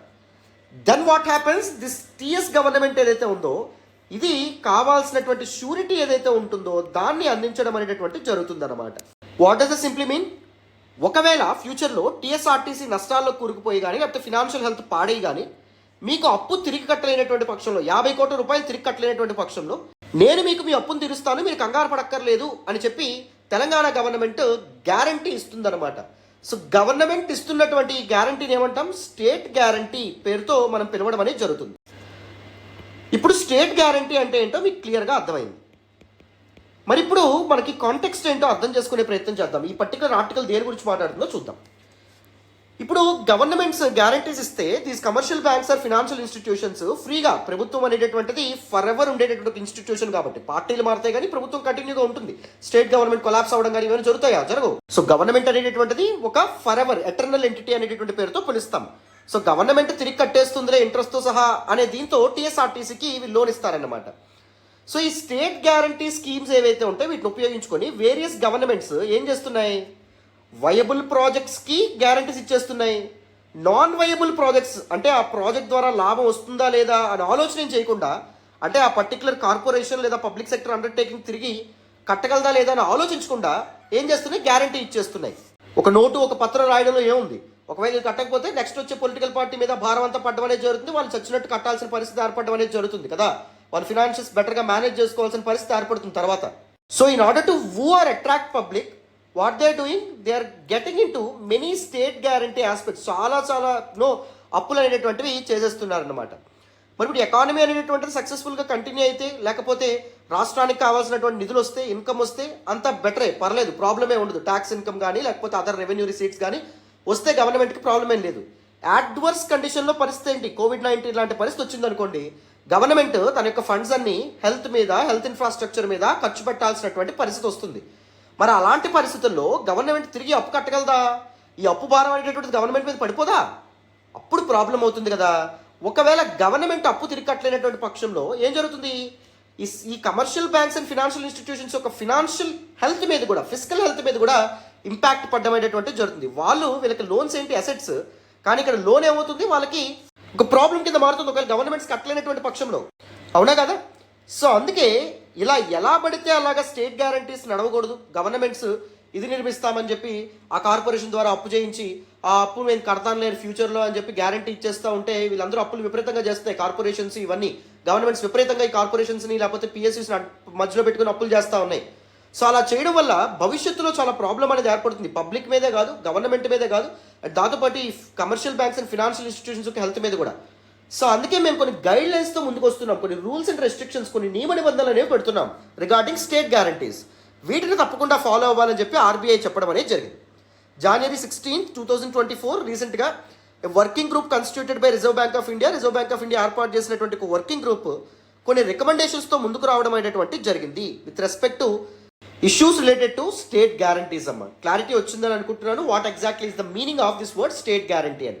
ఇన్ నట్షెల్, ఇన్ షార్ట్ నేను చెప్పే ప్రయత్నం చేస్తాను చూడండి. ఒక స్టేట్ గవర్నమెంట్ ఒక పబ్లిక్ సెక్టర్ అండర్టేకింగ్ కానీ ఒక కార్పొరేషన్ కానీ ఏర్పాటు చేస్తే ఆ కార్పొరేషన్కి అయ్యే ఖర్చు ఎంత ఉందో, సుమారు ఒక 100-150 కోట్లు ఉందనుకోండి, దానికి కొంత డబ్బు గవర్నమెంట్ బడ్జెట్ ద్వారా ఇస్తుంది. మిగిలిన డబ్బు ఏం చేస్తుంది? బ్యాంకుల నుంచి అప్పు తీసుకోమని చెప్తుంది. ఈ బ్యాంకులకి షూరిటీ కింద ఎవరు ఉంటారు? గవర్నమెంట్ ఉండమనేటువంటిది జరుగుతుంది. So the guarantee given by the government, దాన్ని స్టేట్ గ్యారంటీ అనే పేరుతో పిలుస్తామన్నమాట. అండ్ ఎవరైతే అప్పు ఇస్తారో వీళ్ళని క్రెడిటర్స్ అనేటటువంటి పేరుతో పిలుస్తాం, ఇది కూడా ఇంపార్టెంట్. అండ్ ఎవరైతే అప్పు తీసుకుంటా ఉన్నారో వీళ్ళని ప్రిన్సిపల్ డెటర్ అనేటటువంటి పేరుతో పిలుస్తాం, అప్పు తీసుకుంటున్నటువంటి వాళ్ళు. అండ్ ఎవరైతే షూరిటీ ఇవ్వడం అనేటువంటి జరుగుతుందో వాళ్ళని షూరిటీ, సింపుల్గా షూరిటీ అనేటటువంటి పేరుతో పిలుస్తాం. ఎవరైతే గ్యారంటీ ఇస్తున్నారో, ఎంటిటీ గ్యారంటీ ఇస్తుందో వాళ్ళు. ఈ 3 టర్మ్స్ కూడా వెరీ వెరీ ఇంపార్టెంట్. ఇప్పుడు ఏం చేద్దాము అంటే ఆర్బీఐ యొక్క గైడ్ లైన్స్ ఏవైతే ఉంటాయో వాటి గురించి మాట్లాడదాం with respect to state guarantees. వినండి. మరొకసారి context of this particular article ఏదైతే ఉందో టూకీగా చెప్పేస్తాను చూడండి. రిజర్వ్ బ్యాంక్ ఆఫ్ ఇండియా ఒక వర్కింగ్ గ్రూప్ని ఏర్పాటు చేసింది. ఆ వర్కింగ్ గ్రూప్ January 16వ తారీఖున కొన్ని రికమెండేషన్స్తో ముందుకు వచ్చింది. దేనికి సంబంధించిన recommendations? To address issues or problems related to guarantees extended by state governments. State governments extend చేసేటటువంటి షూరిటీస్ లేదా guarantees, what is state guarantees అంటాం. దానికి సంబంధించినటువంటి ఇష్యూస్ ఏవైతే ఉంటే వాటిని ట్యాకిల్ చేయడానికి. The recommendations aim to establish uniform reporting framework. అంటే ఒక రిపోర్టింగ్ ఫ్రేమ్వర్క్ అనేటువంటిది ఉండాలి. ఏ గవర్నమెంట్ ఎన్ని అప్పులకి షూరిటీగా ఉంది, బోత్ క్రెడిటర్స్ ఎవరైతే ఉన్నారో ఫినాన్షియల్ ఇన్స్టిట్యూషన్స్ ఆర్బీఐకి తెలియాలి అండ్ ప్రజలకు తెలియపరచాలి. అండ్ గవర్నమెంట్స్ కూడా ఒక ట్రాక్ రికార్డ్ మెయింటైన్ చేయాలి. అప్పులు ఎంత చేస్తున్నాయి, చేసిన అప్పులకి ఏ అప్పులకి గ్యారంటీగా ఉంటున్నాయి వీటికి సంబంధించి. And expand the definition of guarantees to manage physical risk effectively. ఫ్యూచర్లో ఎదురయ్యేటటువంటి అవాంఛనీయ సంఘటనలు ఏవైతే ఉంటాయో, ఇబ్బందికరమైన పరిస్థితులు ఏవైతే ఉంటాయో వాటిని బెటర్గా మేనేజ్ చేయాలంటే ఇప్పుడే కొన్ని డెఫినేషన్స్ క్లియర్ చేసుకోవడం, ద బ్రాడర్ డెఫినేషన్స్ అనేటటువంటివి అందించడం, ఇవన్నీ ఇంపార్టెంట్. ఈ పర్టికులర్ కన్ఫ్యూజన్ ఏదైతే ఉందో దాన్ని దూరం చేయడం ఇంపార్టెంట్. దానికి సంబంధించి రికమెండేషన్స్ ఇచ్చారన్నమాట. ఏ రికమెండేషన్స్ ఇచ్చారో ఒక ఎగ్జాంపుల్స్తో సింపుల్గా చెప్తాను చూడండి. So now let us look at some important list of RBI guidelines on these state guarantees. First one, broader definition to guarantee. Guarantee అనేటటువంటి పదానికి డెఫినేషన్ బ్రాడర్గా ఉండాలి, బ్రాడర్ సెన్స్లో ఉండాలి అని చెప్తున్నారన్నమాట. అంటే the guarantees not only include financial guarantees but కానీ performance guarantees కూడా ఉండే ప్రయత్నం చేయాలి, వాటిని కూడా ఇంక్లూడ్ చేసే ప్రయత్నం చేయాలని చెప్పారు. అంటే ఒక ఉదాహరణ ద్వారా తెలుసుకుందాం చూడండి. టీఎస్ గవర్నమెంట్ ఉంది, టీఎస్ఆర్టీసీ ఉంది. టీఎస్ఆర్టీసీకి 100 కోట్లు బడ్జెట్తో కేటాయించుకో, ఇంకో 50 కోట్లు కావాలి. స్టేట్ బ్యాంక్ ఆఫ్ ఇండియా దగ్గరికి వెళ్ళి అప్పు అడిగారు. State Bank of India collateral చూపించమంది. స్టేట్ బ్యాంక్ ఆఫ్ ఇండియా ఏమవుతుంది, క్రెడిటర్ అవుతుంది. టీఎస్ఆర్టీసీ ఏమవుతుంది, ప్రిన్సిపల్ డెటర్ అవుతుంది. అండ్ తెలంగాణ గవర్నమెంట్ ఏదైతే గ్యారంటీ ఇస్తుందో టీఎస్ఆర్టీసీ తరపున దాన్ని షూరిటీగా పిలవడం అనేటువంటి జరుగుతుంది. రైట్. సో ఏదైతే గ్యారంటీ అనేటటువంటిది గవర్నమెంట్ ప్రొవైడ్ చేస్తుందో, ఈ యొక్క లోన్ ఏదైతే ఉందో దానికి ఆ గ్యారంటీ ఓన్లీ ఫినాన్షియల్ గ్యారంటీ మాత్రమే ఉండకూడదు. అంటే ఒకవేళ టీఎస్ఆర్టీసీ చెల్లించకపోతే నేను చెల్లిస్తాను, ఏదైతే డబ్బులు ఉన్నాయో ఆ డబ్బులు అని మాత్రమే చెప్పకూడదు. పెర్ఫార్మెన్స్ గ్యారంటీస్ కూడా ఉండాలి. టీఎస్ఆర్టీసీ సంవత్సరానికి ఇంత % గ్రో అయ్యేటట్టు నేను చూసుకుంటాను. ఒకవేళ గ్రో అవ్వకపోయినా, ఒకవేళ నష్టాల్లో కూరుకుపోయినా నీకు ఇవ్వాల్సినటువంటి మొత్తం ఏదైతే ఉందో 50 కోట్లు ఏదైతే ఉందో అందులో నీకు రిస్క్ లేకుండా 15 కోట్లు నేను ముందే చెల్లించేస్తాను. ఇలాంటి గ్యారంటీస్ కూడా చెయ్యాలి. గ్యారంటీ అనేటువంటిది ఓన్లీ ఫిజికల్ గ్యారంటీ మాత్రం ఉండకూడదు, పెర్ఫార్మెన్స్ గ్యారంటీస్ ఏవైతే ఉంటాయో అవి కూడా ఉండాలన్నమాట అని చెప్తున్నారు. అప్పుడే గవర్నమెంట్ కూడా టీఎస్ఆర్టీసీ యొక్క పనితీరులో చాలా చక్కగా ఇన్వాల్వ్ అవుతుంది. అండ్ గవర్నమెంట్ తనకి మించినటువంటి ప్రామిసులు చేయడం కానీ, లేకపోతే తన తలభారానికి మించినటువంటి ఖర్చు పెట్టడం కానీ ఆగుతుంది. బెటర్ ట్రాన్స్పరెన్సీ అండ్ అకౌంటబిలిటీ కూడా ఉంటుంది, పెర్ఫార్మెన్స్ కూడా గ్యారంటీగా చూపించడం వల్ల. అంటే ఇంత ఒకవేళ మేము చెప్పినట్టు ఈ రకంగా పెర్ఫార్మ్ అవ్వకపోతే మేము ముందే మీ డబ్బులు చెల్లిస్తాము అనేటటువంటి ఒక పెర్ఫార్మెన్స్ గ్యారంటీ కూడా ఉండాలి అనే విధంగా చెప్పారు. ద డెఫినేషన్ ఆఫ్ గ్యారంటీ దాన్ని వైడెన్ చేయడం అనేటువంటి జరిగింది. And usage of guarantees. State governments ఈ స్టేట్ గ్యారంటీస్ని ఎలా పడితే అలా ఉపయోగించేస్తున్నాయి. వాళ్ళకి అప్పు కావాల్సినప్పుడు ఒక మాటే కదా, ఎస్బీఐ ఇచ్చేయండి మా కార్పొరేషన్కి, మేము తీర్చుకుంటాం అని చెప్పడం అనేది జరుగుతుంది. ఇప్పుడు పర్లా, రేపు పొద్దున యాడ్వర్స్ కండిషన్లో ఇది చాలా ఇబ్బంది కలగజేయడం అనేటువంటి జరుగుతుంది. సో అందుకే కొన్ని గైడ్ లైన్స్ గ్యారంటీస్ యొక్క యూసేజ్ మీద కూడా ఇది చేయడం అనేది జరిగింది. కొన్నిసార్లు గవర్నమెంట్స్ ఏం చేస్తాయంటే, ఫర్ ఎగ్జాంపుల్ టీఎస్ఆర్టీసీ కొత్త బస్సులు తీసుకురావడానికి, మోడర్నైజ్ చేయడానికి 150 కోట్లు కావాలనుకోండి. గవర్నమెంట్ ఈ 150 కోట్లని కూడా టీఎస్ఆర్టీసీ ఎస్బీఐ దగ్గరికి వెళ్ళో, లేకపోతే ఇంకో ఫినాన్షియల్ ఇన్స్టిట్యూషన్ దగ్గరికి వెళ్ళో నువ్వు అప్పు చేయి 150 కోట్లు కూడా నేను బడ్జెట్ కేటాయించని చెప్పడం అనేటువంటి జరుగుతుంది. అంటే బడ్జెటరీ ఎలొకేషన్స్ని గ్యారంటీస్తో సబ్స్టిట్యూట్ చేస్తున్నాయి గవర్నమెంట్ సెక్టర్. ఇప్పుడు మామూలుగా 150 కోట్లలో 100 కోట్లు బడ్జెట్ నుంచి ఎలొకేట్ చేస్తాం, మాకు వచ్చినటువంటి రెవెన్యూ నుంచి ఇస్తున్నాము, 50 కోట్లు ఎక్స్ట్రా ఉంది కదా అది మాత్రమే అప్పు చేయండి అంటే ఓకే, దాన్ని మేము గ్యారంటీ ఇస్తామంటే ఓకే. కానీ 150 కోట్లు కూడా అప్పు చేసేయండి అనే విధంగా గవర్నమెంట్స్ తయారవ్వడం అనేటువంటిది జరిగింది. దానివల్ల గవర్నమెంట్ మీద డైరెక్ట్ లయబిలిటీ కూడా ఉంటుంది. అండ్ ఇంకొన్నిసార్లు ఏం చేస్తుందంటే గవర్నమెంట్ 150 కోట్లని టీఎస్ఆర్టీసీని మధ్యలో తీసేసి ఎస్బీఐ దగ్గరికి తానే వెళ్ళి డైరెక్ట్గా అప్పు చేయడం అనేటువంటి జరుగుతుంది, గ్యారంటీగా ఉండకుండా. సో అలా ఉండకూడదు. డైరెక్ట్ లయబిలిటీ స్టేట్ గవర్నమెంట్స్ మీద ఉండకూడదు, గవర్నమెంట్స్ గ్యారంటీగా మాత్రమే ఉండాలి అని చెప్తున్నారు. అండ్ బడ్జెటరీ ఎలొకేషన్స్ని స్టేట్ గ్యారంటీస్తో రిప్లేస్ చేయకూడదు కంప్లీట్గా. బడ్జెట్ కొంత కేటాయించాలి, అవసరమైనప్పుడు మాత్రమే ఈ ఇన్స్టిట్యూషన్స్ నుంచి గవర్నమెంట్ షూరిటీ ద్వారా అప్పు చేసుకోవాలి అని చెప్పడం అనేది జరిగింది. And even private sector companies ఏవైతే ఉంటాయో వాటికి గ్యారంటీగా గవర్నమెంట్స్ అనేటటువంటి ఉండకూడదు. ఎందుకంటే ఫర్ ఎగ్జాంపుల్ ఒక చీఫ్ మినిస్టర్ ఉన్నారు, ఆ చీఫ్ మినిస్టర్కి ఫర్ ఎగ్జాంపుల్ ఒక పర్టికులర్ ఏబీసీ అనే కంపెనీ ఉంది, ఆ ఓనర్ తెలుసు అనుకోండి, ఒక కాంట్రాక్ట్ ఏబీసీ అనే కంపెనీ, ఇక్కడ స్కూల్ బాగు చేసే కాంట్రాక్ట్ ఆ సీఎం ఏబీసీ అనే కంపెనీకి అప్పచెప్పాడు అనుకోండి. ఈ కంపెనీకి డబ్బులు కావాలి కదా స్కూల్ బాగు చేయడానికి, ముందుగా ఈ కంపెనీ ఒక ఫినాన్షియల్ ఇన్స్టిట్యూషన్కి కానీ లేకపోతే ఒక కమర్షియల్ బ్యాంక్ కానీ వెళ్ళింది అనుకోండి, ఇక్కడ గవర్నమెంట్ సీఎం చేతిలోనే స్టేట్ గవర్నమెంట్ పనిచేస్తుంది కదా, గవర్నమెంట్ ఈ పర్టికులర్ ప్రైవేట్ ఇన్స్టిట్యూషన్ లేదా ప్రైవేట్ సెక్టార్ కంపెనీకి గ్యారంటీగా ఉండడం అనేటువంటి షూరిటీగా ఉండడం అనేది జరగకూడదు. ఓన్లీ పబ్లిక్ సెక్టర్ అండర్టేకింగ్ మాత్రమే గ్యారంటీగా ఆర్ షూరిటీగా ఉండాలి అని మనకి ఆర్బీఐ యొక్క వర్కింగ్ గ్రూప్ చెప్పడం అనేది జరిగింది. And risk determination as well. States ఏవైతే ఉన్నాయో ఎప్పుడైనా ఒక పర్టికులర్ ప్రాజెక్ట్కి తమ గ్యారంటీస్ ఇచ్చే ముందు, షూరిటీస్ ఇచ్చే ముందు ప్రాపర్ రిస్క్ అసెస్మెంట్ కూడా ఉండాలన్నమాట. ఇంతకుముందు ఆ పబ్లిక్ సెక్టర్ అండర్టేకింగ్ ఎలా పనిచేసింది, అండ్ ఇప్పుడు ఈ కొత్త రిఫార్మ్స్ తీసుకురావడం ద్వారా, లేకపోతే కొత్త బస్సులు తీసుకురావడం ద్వారా, కొత్త మోడర్నైజ్ చేయడం ద్వారా ఎంత డబ్బులు రావచ్చు గవర్నమెంట్కి అని చెప్పి ఏం చేయాలి, రిస్క్ డిటర్మినేషన్ అనేటువంటి చేయాలి. మీడియం రిస్కా, హై రిస్కా, లో రిస్కా. ఫర్ ఎగ్జాంపుల్ ఒకవేళ బస్సులు బాగా తిరిగి తప్పకుండా స్టేట్కి the particular public sector undertaking ద్వారా, లేకపోతే కార్పొరేషన్ ద్వారా ఆదాయం వస్తుంది అని చెప్పి గవర్నమెంట్ అనుకుంది అనుకోండి, లో రిస్క్ ప్రాబ్లమే లేదు అని చెప్పి గ్యారంటీలో లో రిస్క్ లెండింగ్ అని చెప్పి మెన్షన్ చేయాలి. మీడియం రిస్క్ అయితే మీడియం రిస్క్ అని చెప్పి కేటగరైజ్ చేయాలన్నమాట. దాన్ని బట్టి ఈ ఫినాన్షియల్ ఇన్స్టిట్యూషన్స్ వడ్డీ రేట్లు కానీ లేకపోతే వాళ్ళ యొక్క రిస్క్ అసెస్మెంట్లు చేసుకుంటాయి. అది చెప్పడం అనేది జరిగింది. Ceiling on state guarantees as well. State governments ఎంత కావాలంటే అంత షూరిటీగా ఉండొచ్చా, అది జరగదు. ఎందుకంటే మేము we're keeping we're actually suggesting a cap to be placed on the state guarantees అని కూడా చెప్పడం అనేది జరిగింది. ఆ క్యాప్ ఎంత ఉండాలంట, గవర్నమెంట్ యొక్క రెవెన్యూ రిసీట్స్ ఏవైతే ఉంటాయో, అంటే గవర్నమెంట్కి వచ్చేటటువంటి ఇన్కమ్ ఏదైతే ఉందో దానిలో యాన్యువల్ ఇన్కమ్లో 5% మాత్రమే. ఫర్ ఎగ్జాంపుల్ 100 కోట్ల రూపాయలు గవర్నమెంట్కి రెవెన్యూ రిసీట్స్ వస్తున్నాయి అనుకోండి, దానిలో 5% ఎంత, 5 కోట్ల రూపాయల మొత్తానికి మాత్రమే గవర్నమెంట్ షూరిటీగా ఉండాలి. 10 కోట్లకి 15 కోట్లకి ఉండడం అనేటువంటి జరగకూడదని చెప్పింది. ఫర్ ఎగ్జాంపుల్ ఆంధ్రప్రదేశ్ గవర్నమెంట్ 10%, వెరాజ్ వెస్ట్ బెంగాల్ గవర్నమెంట్ ఏకంగా 11% ఏకంగా స్టేట్ గ్యారంటీస్గా ఉండమనేటువంటి జరిగింది. ఎంత అప్పులు చేస్తున్నారో చూడండి. సో రెవెన్యూ రిసీట్స్లో 5% అయినా, లేకపోతే ఆర్ స్టేట్ జీడిపి ఏదైతే ఉందో, జిఎస్డిపి ఏదైతే ఉందో దానిలో 0.5% మాత్రమే స్టేట్ గ్యారంటీస్గా ఉపయోగించాలి, అంతకుమించి ఉపయోగించకూడదని చెప్పి చెప్పడం అనేది జరిగింది. అండ్ ఈవెన్ డిస్క్లోజర్స్ గురించి కూడా మెన్షన్ చేయడం అనేటువంటి జరిగింది. కమర్షియల్ బ్యాంక్స్ కానీ లేకపోతే other financial institutions like non banking financial companies ఏవైతే ఉంటాయో ఇవి కానీ ఏ గవర్నమెంట్కి ఎంత అప్పిస్తున్నాము, ఏ గవర్నమెంట్ ఎంత మొత్తానికి గ్యారంటీగా షూరిటీగా ఉండడం అనేటువంటిది జరిగింది అనేటటువంటి ఒక డేటాబేస్ని మెయింటైన్ చేయాలి. దీన్ని బట్టి వేరే బ్యాంకులు కానీ ఇంకొకసారి గవర్నమెంట్ ఫస్ట్ ఎస్బీఐ దగ్గర అప్పు చేసింది, ఇప్పుడు హెచ్డిఎఫ్సి దగ్గర అప్పుకెళ్ళింది అనుకోండి, ఈ డేటాబేస్ ఉంటే ఏమవుతుంది, గవర్నమెంట్ ఆల్రెడీ 10 కోట్ల రూపాయలకి గ్యారంటీగా షూరిటీగా ఉంది, మరి మేము ఇవ్వాలా వద్దా అని వాళ్ళు ఆలోచించుకుంటారు, వాళ్ళు రిస్క్ అసెస్మెంట్ వాళ్ళు చేసుకుంటారు అనమాట. సో అందుకే ఇలా డిస్క్లోజ్ చేయడం వల్ల ట్రాన్స్పరెన్సీ అండ్ అకౌంటబిలిటీ కూడా బిల్డ్ అవుతుంది అనే విధంగా మనకి ఆర్బీఐ ఏదైతే ఉంటుందో దాని గైడ్ లైన్స్లో చెప్పడం అనేది జరిగింది. సో ప్రతిదీ చాలా ఈజీగా బేసిక్స్ నుంచి మీకు పూర్తి స్థాయిలో అర్థమైందని అనుకుంటున్నాను. అండ్ ఎగ్జాంపుల్స్ ద్వారా ఇలా మనం నేర్చుకున్నాం అనుకోండి, మనం ఏ కాన్సెప్ట్నైనా చక్కగా ఇమర్స్ అయ్యేటట్టు నేర్చుకోవచ్చు అనమాట. మీ బ్లడ్లోకి వెళ్ళిపోతుంది కాన్సెప్ట్, మీరు బట్టి పట్టాల్సినటువంటి అవసరం లేదు, మగప్ చేయాల్సినటువంటి అవసరం లేదు. ఎకానమీని కూడా ఇన్ని ఎగ్జాంపుల్స్తో చక్కగా నేర్చుకోవచ్చు అనమాట.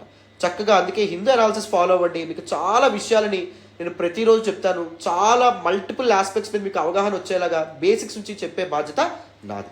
ఓకేనా? మరి ఇప్పుడు వితౌట్ ఎనీ ఫర్దర్ డిలే మనం నెక్స్ట్ ఆర్టికల్ని డిస్కస్ చేద్దాం, వినండి.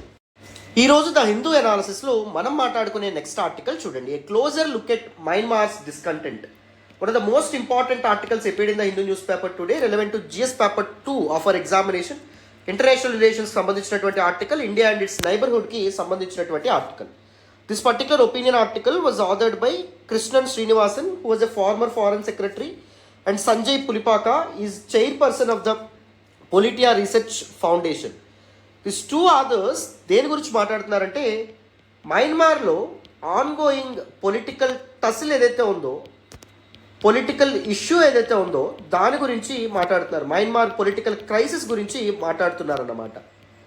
And Myanmar political crisis 3 years ముందు స్టార్ట్ అవ్వడం అనేటువంటిది జరిగింది. February 2021లో ఏం జరిగింది అంటే, ఎలక్టెడ్ గవర్నమెంట్, మయన్మార్ యొక్క డెమోక్రటికల్ ఎలక్టెడ్ గవర్నమెంట్ ఏదైతే ఉందో దాన్ని మయన్మార్ మిలిటరీ ఏం చేసింది, టాపుల్ చేయడం అనేటువంటిది జరిగింది, కూలదోయడం అనేటువంటిది జరిగింది. అధికారాన్ని బలవంతంగా మిలిటరీ వాళ్ళు చేజిక్కించుకోవడం అనేటువంటిది జరిగిందనమాట. దాన్ని మిలిటరీ కూ అనేటువంటి పేరుతో పిలుస్తాం. అండ్ ఎవరైతే ఈ పవర్ టాప్లింగ్కి పాల్పడ్డారో, గవర్నమెంట్ని ఎవరైతే కూలదోసారో వాళ్ళని హంతా అనేటువంటి పేరుతో పిలుస్తాం. So now Myanmar was under junta rule, military వాళ్ళు రూల్ చేయడం అనేటువంటి జరుగుతుంది. And there was complete absence of the democracy in Myanmar. మయన్మార్లో అసలు ప్రజాస్వామ్యం లేనటువంటి పరిస్థితి ఉండడం అనేది జరిగిందనమాట. మరి ఏ ఐడియల్స్తో అంటే ఏం అచీవ్ చేయాలని చెప్పి మిలిటరీ వాళ్ళు పవర్ అయ్యేటువంటిది లాక్కోవడం అనేటువంటిది జరిగింది. ఎలక్టెడ్ గవర్నమెంట్ కూలదోసి వీళ్ళు అధికారంలోకి వచ్చారు. అండ్ ఇప్పుడు ఉన్నటువంటి ప్రాబ్లమ్స్ ఏంటి, ఇప్పుడు మయన్మార్ సిచ్యువేషన్ అనేటువంటిది ఎలా ఉంది, ద బేసిక్ బ్యాక్గ్రౌండ్, అసలు February 2021లో ఏం జరిగింది, ఇవన్నీ తెలుసుకోవడం చాలా చాలా ఇంపార్టెంట్. ఎందుకంటే మన యొక్క కంట్రీకి పక్కనే ఉన్నటువంటి నేషన్స్లో ఏం జరుగుతుంది, అది ప్రదేశాల్లో ఏం జరుగుతుంది, ఆ డెవలప్మెంట్స్ ఏంటి క్లోజ్గా అబ్జర్వ్ చేయడం very very important. And regional స్టెబిలిటీకి మయన్మార్లో డెమోక్రసీ అనేటటువంటి తిరిగి రావడం కూడా చాలా చాలా ఇంపార్టెంట్. సో ఈ కాంటెక్స్లో మనం ఏం చేద్దాము అంటే మయన్మార్స్ పొలిటికల్ క్రైసిస్ ఏదైతే ఉందో దాని గురించి పూర్తి స్థాయిలో అర్థం చేసుకుందాం. బ్యాక్గ్రౌండ్ నుంచి geography, history, what not everything డీటెయిల్గా ఎక్స్ప్లెయిన్ చేస్తాను. సో ఇక మీదట మయన్మార్ పొలిటికల్ క్రైసిస్ మీద ఏ ఆర్టికల్ వచ్చినా మీ ఓన్గా చదువుకోగలిగినటువంటి కెపాసిటీ నేను బిల్డ్ చేస్తాను ఈ ఆర్టికల్ ద్వారా. ఓకేనా? అటెన్షన్ పేజెస్ వినండి. So first up let us look at the geographical locus or geographical location of Myanmar. ఇంతకీ మయన్మార్ ఎక్కడుంది తెలుసుకోవాలి. So this is India. ఇండియాకి నార్త్ ఈస్ట్లో 2 కంట్రీస్ బార్డర్ షేర్ చేసుకుంటే, one is China and second one వచ్చేసి Myanmar. చూడండి, India పక్కనే Myanmar అనేటటువంటిది ఉంటుంది.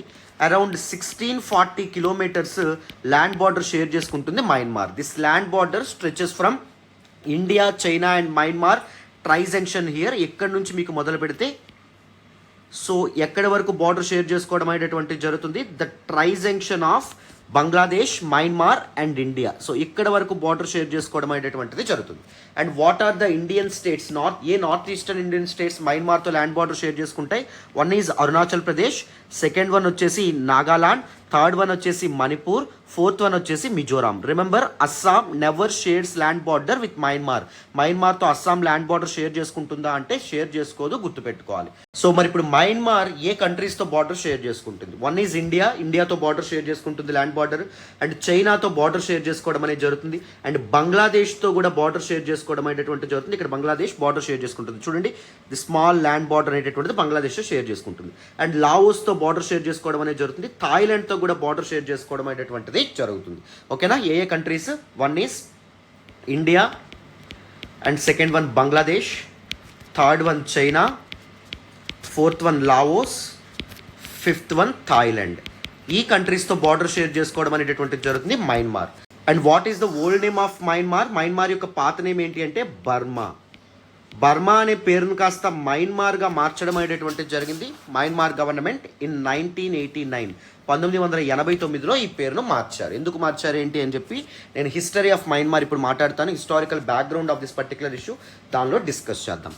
సో జాగ్రఫికల్ లొకేషన్ అనేటటువంటిది మీకు అర్థమైందనే అనుకుంటున్నాను. అండ్ గుర్తుపెట్టుకోండి, Myanmar is the only country from ASEAN group, association of South East Asian group nations ఏదైతే ఉందో ఈ గ్రూపింగ్కి చెందినటువంటి only country Myanmar that shares land border with India. One of the most important point for your prelims examination. ఓకేనా? Clarity వచ్చిందని అనుకుంటున్నాను ఇక్కడ వరకు. So now let us look at the history of Myanmar. And మనకి 2021లో మొదలైనటువంటి military కూ ఏదైతే ఉంటుందో దాని గురించి కూడా మనం మాట్లాడదాం. So now let us look at the history of Burma. Myanmar యొక్క పాత నేమ్ బర్మా అని మనం చెప్పుకున్నాం. ఇన్ ద ఇయర్ 1948, 1948లో Burma became independent from the British shackles. So British వాళ్ళ నుంచి స్వాతంత్రం పొందడం అనేది జరిగింది. Just like India, Burma was also once a colony or a territory under British rule. British వాళ్ళ అండర్లో ఉండడం అనేటువంటిది జరిగింది. భారతదేశానికి 1947లో ఎలా అయితే స్వాతంత్రం వచ్చిందో బ్రిటిష్ వాళ్ళ నుంచి, బర్మాకి 1948లో స్వాతంత్రం రావడం అనేది జరిగింది. బర్మాకి ఇండిపెండెన్స్ రాగానే అక్కడ అపాయింట్ అయినటువంటి ప్రైమ్ మినిస్టర్ పేరు ఏం పేరు అంటే ను లేదా యూను అనేటటువంటి ఒక వ్యక్తి ప్రైమ్ మినిస్టర్గా మారడం అనేది జరిగింది. He is very important personality, political figure from Myanmar erstwhile Burma. ఓకేనా? ఎందుకంటే he was considered as one of the pioneers of non-aligned movement ఏదైతే ఉందో దాన్ని ముందుకు తీసుకెళ్ళినటువంటి one of the most important political స్కాలర్గా మనం చెప్పొచ్చు. నామ్ అంటే మీ అందరికీ తెలుసని అనుకుంటున్నాను. 1945లో వరల్డ్ వార్ 2 అనేటటువంటిది ఎండ్ అయిన తర్వాత వరల్డ్ అనేటటువంటిది బైపోలార్ అవ్వడం అనేటువంటిది జరిగింది. Different countries from the world were divided in between United States of Americas allies and USSR allies. కొన్ని దేశాలు యునైటెడ్ స్టేట్స్ ఆఫ్ అమెరికాకి సపోర్ట్ చేస్తే కొన్ని దేశాలు అప్పటి సోవియట్ యూనియన్ యుఎస్ఎస్ఆర్కి సపోర్ట్ చేయడం అనేది జరిగింది. ఈ కంట్రీస్ మధ్య కోల్డ్ వార్ అనేటటువంటిది, ప్రచ్ఛన్న యుద్ధం అనేటటువంటిది 1945లో స్టార్ట్ అయింది. 1991లో యుఎస్ఎస్ఆర్ డిజింటిగ్రేషన్తో 1991లో USSR it was disintegrated into 15 sovereign nations. 15 స్వతంత్ర దేశాలుగా విడిపోవడం అనేటటువంటి జరిగింది. అప్పటి వరకు కోల్డ్ వార్ అనేటటువంటిది కొనసాగింది. కోల్డ్ వార్ ఎండ్ అయిన తర్వాత United States of America emerged as world's hegemon, ప్రపంచ ప్రపంచంలోనే ఒక సూపర్ పవర్గా యునైటెడ్ స్టేట్స్ ఆఫ్ అమెరికా ఎదగడం అనేటటువంటిది జరిగింది. ఓకేనా.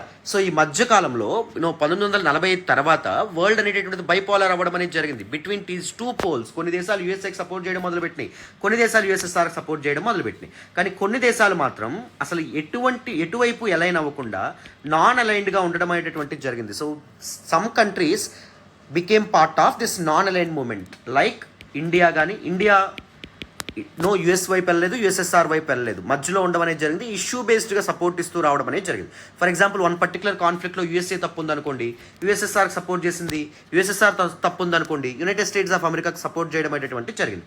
అలాగే మయన్మార్ కూడా నాన్ అలైన్డ్ కంట్రీగానే ఉండడం అనేటువంటి జరిగింది. మయన్మార్ యొక్క నాయకుడైనటువంటి యూను ఎవరైతే ఉన్నారో అతను is considered as one of the pioneers of this non alignment మూమెంట్గా మనం చెప్పొచ్చు. ఓకేనా, వెరీ ఇంపార్టెంట్.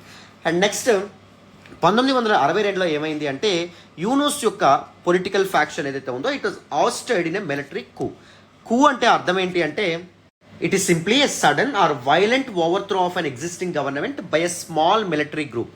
ఒక మిలిటరీ గ్రూప్ వాళ్ళు అప్పటికి పరిపాలిస్తున్నటువంటి ఎగ్జిస్టింగ్ గవర్నమెంట్ ఏదైతే ఉందో దాన్ని కూలదోసేసి వీళ్ళు అధికారంలోకి రావాలని ప్రయత్నిస్తే దాన్ని కూ అని చెప్పడం అనేది జరుగుతుంది. సో మయన్మార్ యొక్క మిలిటరీ గ్రూప్ ఏం చేయడం అనేటువంటిది జరిగింది, so already existing government that is Yunus government ఏదైతే ఉందో దానికి కూలదోసి వాళ్ళు బలవంతంగా అధికారంలోకి రావడం అనేటువంటి జరిగింది. ద మిలిటరీ అధికారంలోకి రాగానే the Burmese way of socialism అనేటటువంటి ఒక సిస్టమ్ ఆఫ్ గవర్నెన్స్ని తీసుకురావడం అనేటువంటి జరిగింది, which was largely influenced from China.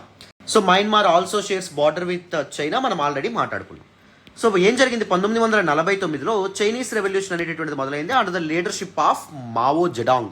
Mao అనేటటువంటి ఒక కమ్యూనిస్ట్ లీడర్, ఒక మిలిటరీ లీడర్ ఎవరైతే ఉన్నారో ఆయన యొక్క ఆధ్వర్యంలో జరిగినటువంటి రెవల్యూషన్ కారణంగా సో అప్పటికీ చైనాలో ఎగ్జిస్ట్ అయినటువంటి గవర్నమెంట్ని కూలదోసి ఏం ఏర్పడింది, PRC, People's Republic of China అనేటటువంటిది ఏర్పడింది. ముందు చైనీస్ గవర్నమెంట్ 1949 ముందు Chinese government Republic of China అనేటటువంటిది ఉండేది. రిపబ్లిక్ ఆఫ్ చైనా గవర్నమెంట్ ఏదైతే ఉందో దాన్ని బయటికి పంపించేసి PRC, People's Republic of China అనేటటువంటి communist government, single party government ఏదైతే ఉంటుందో అది ఏర్పాటు అవ్వడం అనేటువంటిది జరిగింది అంటారు leadership of Mao Zedong. This ROC కాస్త ఎక్కడికి పారిపోయింది, తైవాన్కి పారిపోవడం అనేటటువంటిది జరిగిందనమాట. అందుకే ఇప్పుడు చైనాకి తైవాన్కి మధ్య ఇష్యూ అనేటటువంటిది ఉంటుంది. ఇంకొకసారి ఇంకొక కాంటెక్స్లో China Taiwan issues, China Hong Kong issues, Chinese one China policy, వీటన్నింటి గురించి మనం ఇంకొకసారి ఒక వీడియో చేసుకుందాం, చక్కగా మాట్లాడుకుందాం.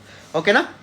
అయితే సో ఎప్పుడైతే this Chinese revolution, communist revolution అనేటటువంటిది సక్సెస్ అవ్వడం అనేది జరిగిందో, కమ్యూనిస్ట్ పోకడలు ఏవైతే ఉంటాయో on lines with the principles of communism, బర్మాలో కూడా బర్మీస్ వే ఆఫ్ సోషలిజం ఏదైతే ఉంటుందో అది రావాలనేటటువంటి ఒక ఐడియాలజికల్ ఒపీనియన్స్ ఏవైతే ఉంటాయో మొదలవ్వడం అనేటటువంటిది జరిగిందన్నమాట. అర్థమైందా.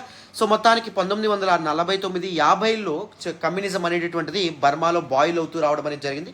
1962కి వచ్చేటప్పటికి ఆఫ్టర్ దిస్ మిలిటరీ కూ ఏం జరిగింది, బర్మీస్ వే ఆఫ్ సోషలిజం పేరుతో ఒక కమ్యూనిస్ట్ గవర్నమెంట్ ఏర్పాటు చేయాలి అని చెప్పి నిర్ణయం తీసుకున్నారు ఈ మిలిటరీ వాళ్ళు. సో ఏం చేద్దాం అనుకున్నారు, నేషన్స్ ఎకానమీని కంప్లీట్గా నేషనలైజ్ చేద్దామని చెప్పి అనుకున్నారు. అంటే ప్రైవేట్ ప్రాపర్టీని కంప్లీట్గా అబాలిష్ చేద్దాం అనుకున్నారు. సింగిల్ పార్టీ స్టేట్ ఏదైతే ఉంటుందో దాన్ని ఏర్పాటు చేద్దాం అనుకున్నారు. అండ్ దాంతోపాటు సోషలిస్ట్ ప్రోగ్రామ్స్ ఏవైతే ఉన్నాయో, వెల్ఫేర్ ప్రోగ్రామ్స్ అవన్నీ తీసుకొద్దామని చెప్పి అనుకోవడం అనేటటువంటి జరిగింది. ఇండిపెండెంట్ న్యూస్ పేపర్స్ ఏవైతే ఉంటాయో వాటిని బ్యాన్ చేస్తూ ప్రెస్ ఫ్రీడమ్ ఏదైతే ఉంటుందో దాన్ని కూడా కంప్లీట్గా రెస్ట్రిక్ట్ చేయడం అనేటటువంటిది జరిగింది బర్మాలో. ఓకేనా. 1962లో కొత్త మిలిటరీ గవర్నమెంట్ అనేటటువంటిది ఏర్పాటు అయినందువల్ల. అండ్ 1980స్కి వచ్చేటప్పటికి ఏం జరిగింది, ప్రో డెమోక్రటిక్ మూవ్మెంట్స్ అనేటటువంటివి స్టార్ట్ అయినాయి. సో ఈ కమ్యూనిస్ట్ గవర్నమెంట్ లేకపోతే అప్రెసివ్ గవర్నమెంట్ అనేటటువంటిది మయన్మార్లో ఉండకూడదు, మయన్మార్లో డెమోక్రసీ అనేటటువంటిది సాధ్యపడాలి, అప్పుడే పీపుల్ యొక్క రైట్స్ అప్హోల్డ్ అవుతాయి అని చెప్పి ప్రో డెమోక్రటిక్ మూవ్మెంట్స్ అండ్ దాంతోపాటు పీస్ఫుల్ ప్రొటెస్ట్ అనేటటువంటివి మొదలవ్వడం అనేది జరిగింది under the leadership of Aung San Suu Kyi. ఈ సూచీ గారు ఇక్కడ చూడండి పిక్చర్లో యాడ్ చేశాను, ఈవిడే ఆంగ్ సాన్ సూచీ. ఇప్పుడు ఈవిడ ఏజ్ ఎంత అంటే 74 ఏళ్ళు అనమాట. సో అప్పుడే 1980లో ఈవిడ డెమోక్రసీ అనేటటువంటిది కావాలి, మిలిటరీ యొక్క అప్రెసివ్ రెజ్యూమ్ ఏదైతే ఉంటుందో అది ఉండకూడదని చెప్పి ఒక పీస్ఫుల్ మేనర్లో నిరసనలు అనేటటువంటివి చేపట్టడం అనేటటువంటి జరిగింది. ఈవిడ యొక్క ఫాదర్ పేరు ఏంటి అంటే ఆంగ్ సాన్. ఈయన బ్రిటిష్ వాళ్ళకి వ్యతిరేకంగా స్వాతంత్రోద్యమంలో కూడా పార్టిసిపేట్ చేయడం అనేది జరిగింది. అండ్ వరల్డ్ వార్ 2లో జపాన్కి సపోర్టివ్గా కూడా ఈయన ఉండడం అనేది జరిగింది. జపాన్ యొక్క one of the military forces ఏవైతే ఉంటాయో వాటిని కూడా ఆయన లీడ్ చేయడం అనేటటువంటిది జరిగిందనమాట. అయితే ప్రో డెమోక్రటిక్ మూవ్మెంట్స్ అనేవి మొదలైనవి. తద్వారా 1989లో బర్మా అనేటటువంటి పేరును కాస్త మయన్మార్గా వీళ్ళు మార్చడం అనేటటువంటి జరిగింది. ఎందుకు మార్చారు అంటే the name Burma symbolises the majoritarian authority. So Burmese ethnic group బర్మాలో మనకి ఎక్కువగా కనిపించడం అనేది జరుగుతుంది. వాళ్ళ పేరు మీద బర్మా ఉండడం ఏంటి, మైనారిటీస్ యొక్క యూనో తక్కువగా చూసినట్టు కదా, చిన్న చూపు చూసినట్టు కదా. సో అందుకే బర్మా అనే పేరు ఉండకూడదు, మయన్మార్ అనే పేరు ఉండాలని చెప్పి మిలిటరీ వాళ్ళు డిసిషన్ తీసుకోవడం అనేటువంటి జరిగింది. అండ్ ఇన్ ద ఇయర్ 1991 1991లో Aung San Suu Kyi was awarded Nobel peace prize. శాంతియుతంగా మయన్మార్లో ఒక చేంజ్ అనేటటువంటి తీసుకురావాలనుకుంటున్నారు, అప్రెసివ్ రెజిమ్ నుంచి డెమోక్రసీ తీసుకురావాలనుకుంటున్నారు కాబట్టి సో ఆవిడ యొక్క ఎఫర్ట్స్ని రికగ్నైజ్ చేస్తూ నోబెల్ పీస్ ప్రైజ్ కూడా, నోబెల్ శాంతి బహుమానం కూడా ఆవిడకి రావడం అనేటటువంటి జరిగింది.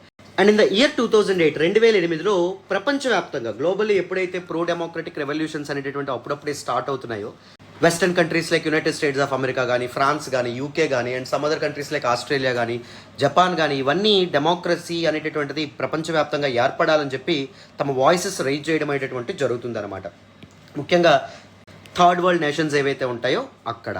సో ఆ పర్టిక్యులర్ కాంటెక్స్ట్ దృష్ట్యా even this military wanted a transition. Military people కూడా సో మిలిటరీ రెజిమ్ నుంచి డెమోక్రసీ అనేటటువంటిది, నాట్ ప్యూర్లీ డెమోక్రసీ కాకపోయినా ఒక కాజీ డెమోక్రసీ, అంటే it's something that looks like democracy, అలాంటి ఒక డెమోక్రటిక్ స్టేట్ ఆర్ గవర్నమెంట్ అయినా ఏర్పాటు చేద్దామని చెప్పి అనుకున్నారు.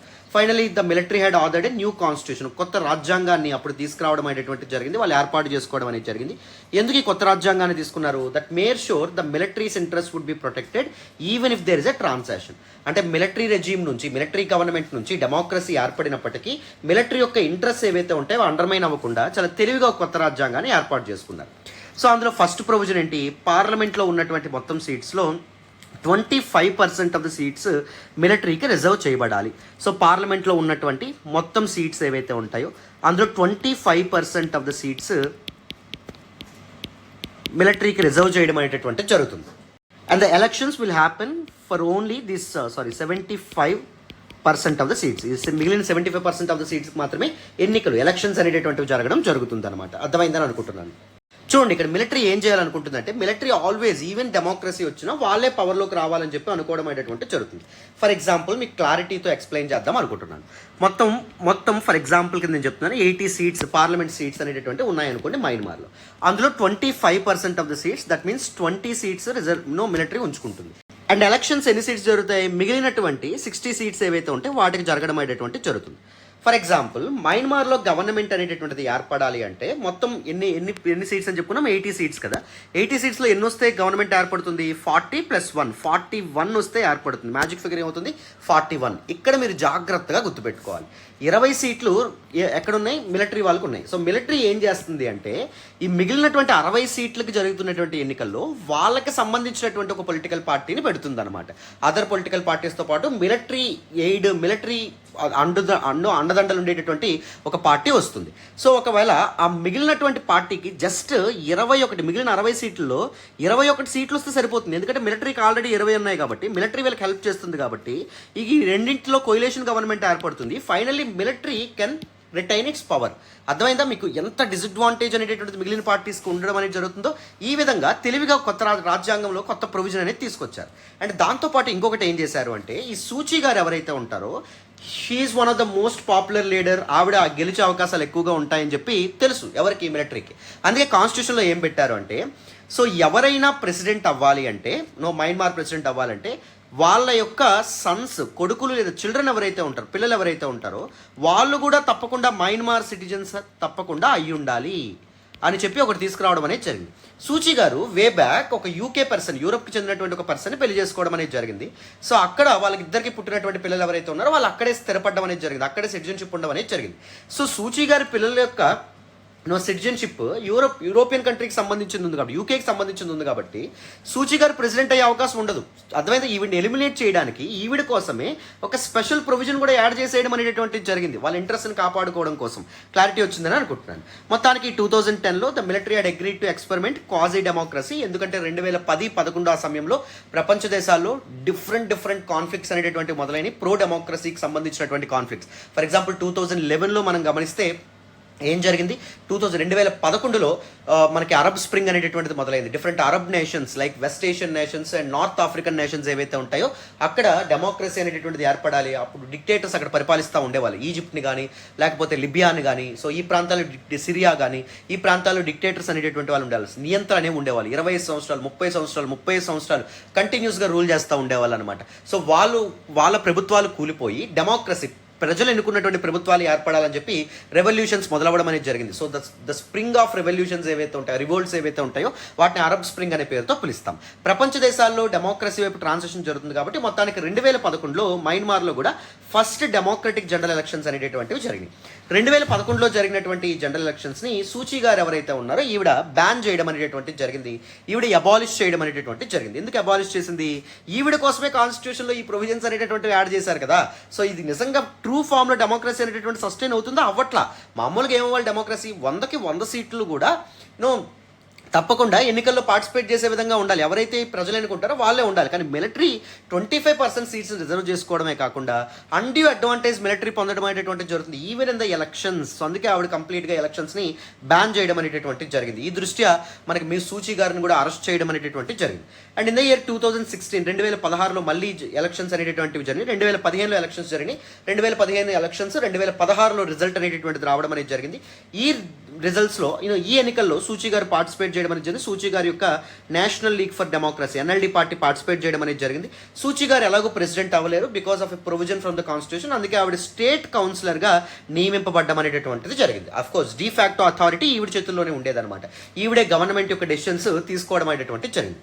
కానీ ఇక్కడే ఏం జరిగిందంటే 2016 నుంచి 2021 మధ్యలో సూచీ గారికి విపరీతమైనటువంటి పాపులారిటీ పెరిగింది. ప్రజలు ఈవిడని దేవతలా చూడడం అనేటటువంటిది మొదలుపెట్టారు. ఓకేనా? ఆ సమయంలో ఏం జరిగిందంటే సూచీ గారు మళ్ళీ అధికారంలోకి రావడం అనేది జరిగింది. 2021లో జరిగినటువంటి ఎన్నికల్లో కూడా ఈవిడే అధికారంలోకి వస్తే సో మిలిటరీ ఏం డిసైడ్ అయింది, ఈవిడే ఇంకా అధికారంలోకి కంటిన్యూ అయితే ఈవిడ కాన్స్టిట్యూషన్ని కూడా చేంజ్ చేయొచ్చేమో, రాజ్యాంగాన్ని కూడా మార్చేసి మాకు దీనికి అంటే మా ఇంట్రెస్ట్ సర్వ్ చేసేటట్టున్నటువంటి ఈ రాజ్యాంగాన్ని మార్చేస్తే మాకు ఇబ్బంది కలుగుతుంది కదా, మిలిటరీ యొక్క పవర్ని మేము కోల్పోయే అవకాశం ఉంటుంది కదా, కంట్రీ మీద పవర్ని మిలిటరీ కోల్పోయే అవకాశం ఉంటుంది కదా అని చెప్పి ఈ మిలిటరీ పీపుల్ ఎవరైతే ఉంటారో వాళ్ళు మళ్ళీ కూకి తెగబడ్డం అనేటటువంటిది జరిగింది. కూ అంటే ఏం చెప్పుకున్నాం? It is a sudden or violent deposition of power by a group of military people కలిసి సడన్గా గవర్నమెంట్ని దింపేస్తే వాళ్ళ యొక్క అథారిటీని, వాళ్ళ యొక్క ఆర్సెనల్ని, ఆర్మ్స్ని ఉపయోగించి చేస్తే దానికి కూ అని చెప్పి మనం చెప్పడం అనేటటువంటిది జరుగుతుంది అనమాట. అర్థమైందా? సో 2021 ఫిబ్రవరిలో మిలిటరీ కూకి వీళ్ళు తెగబడ్డం అనేటటువంటిది జరిగింది.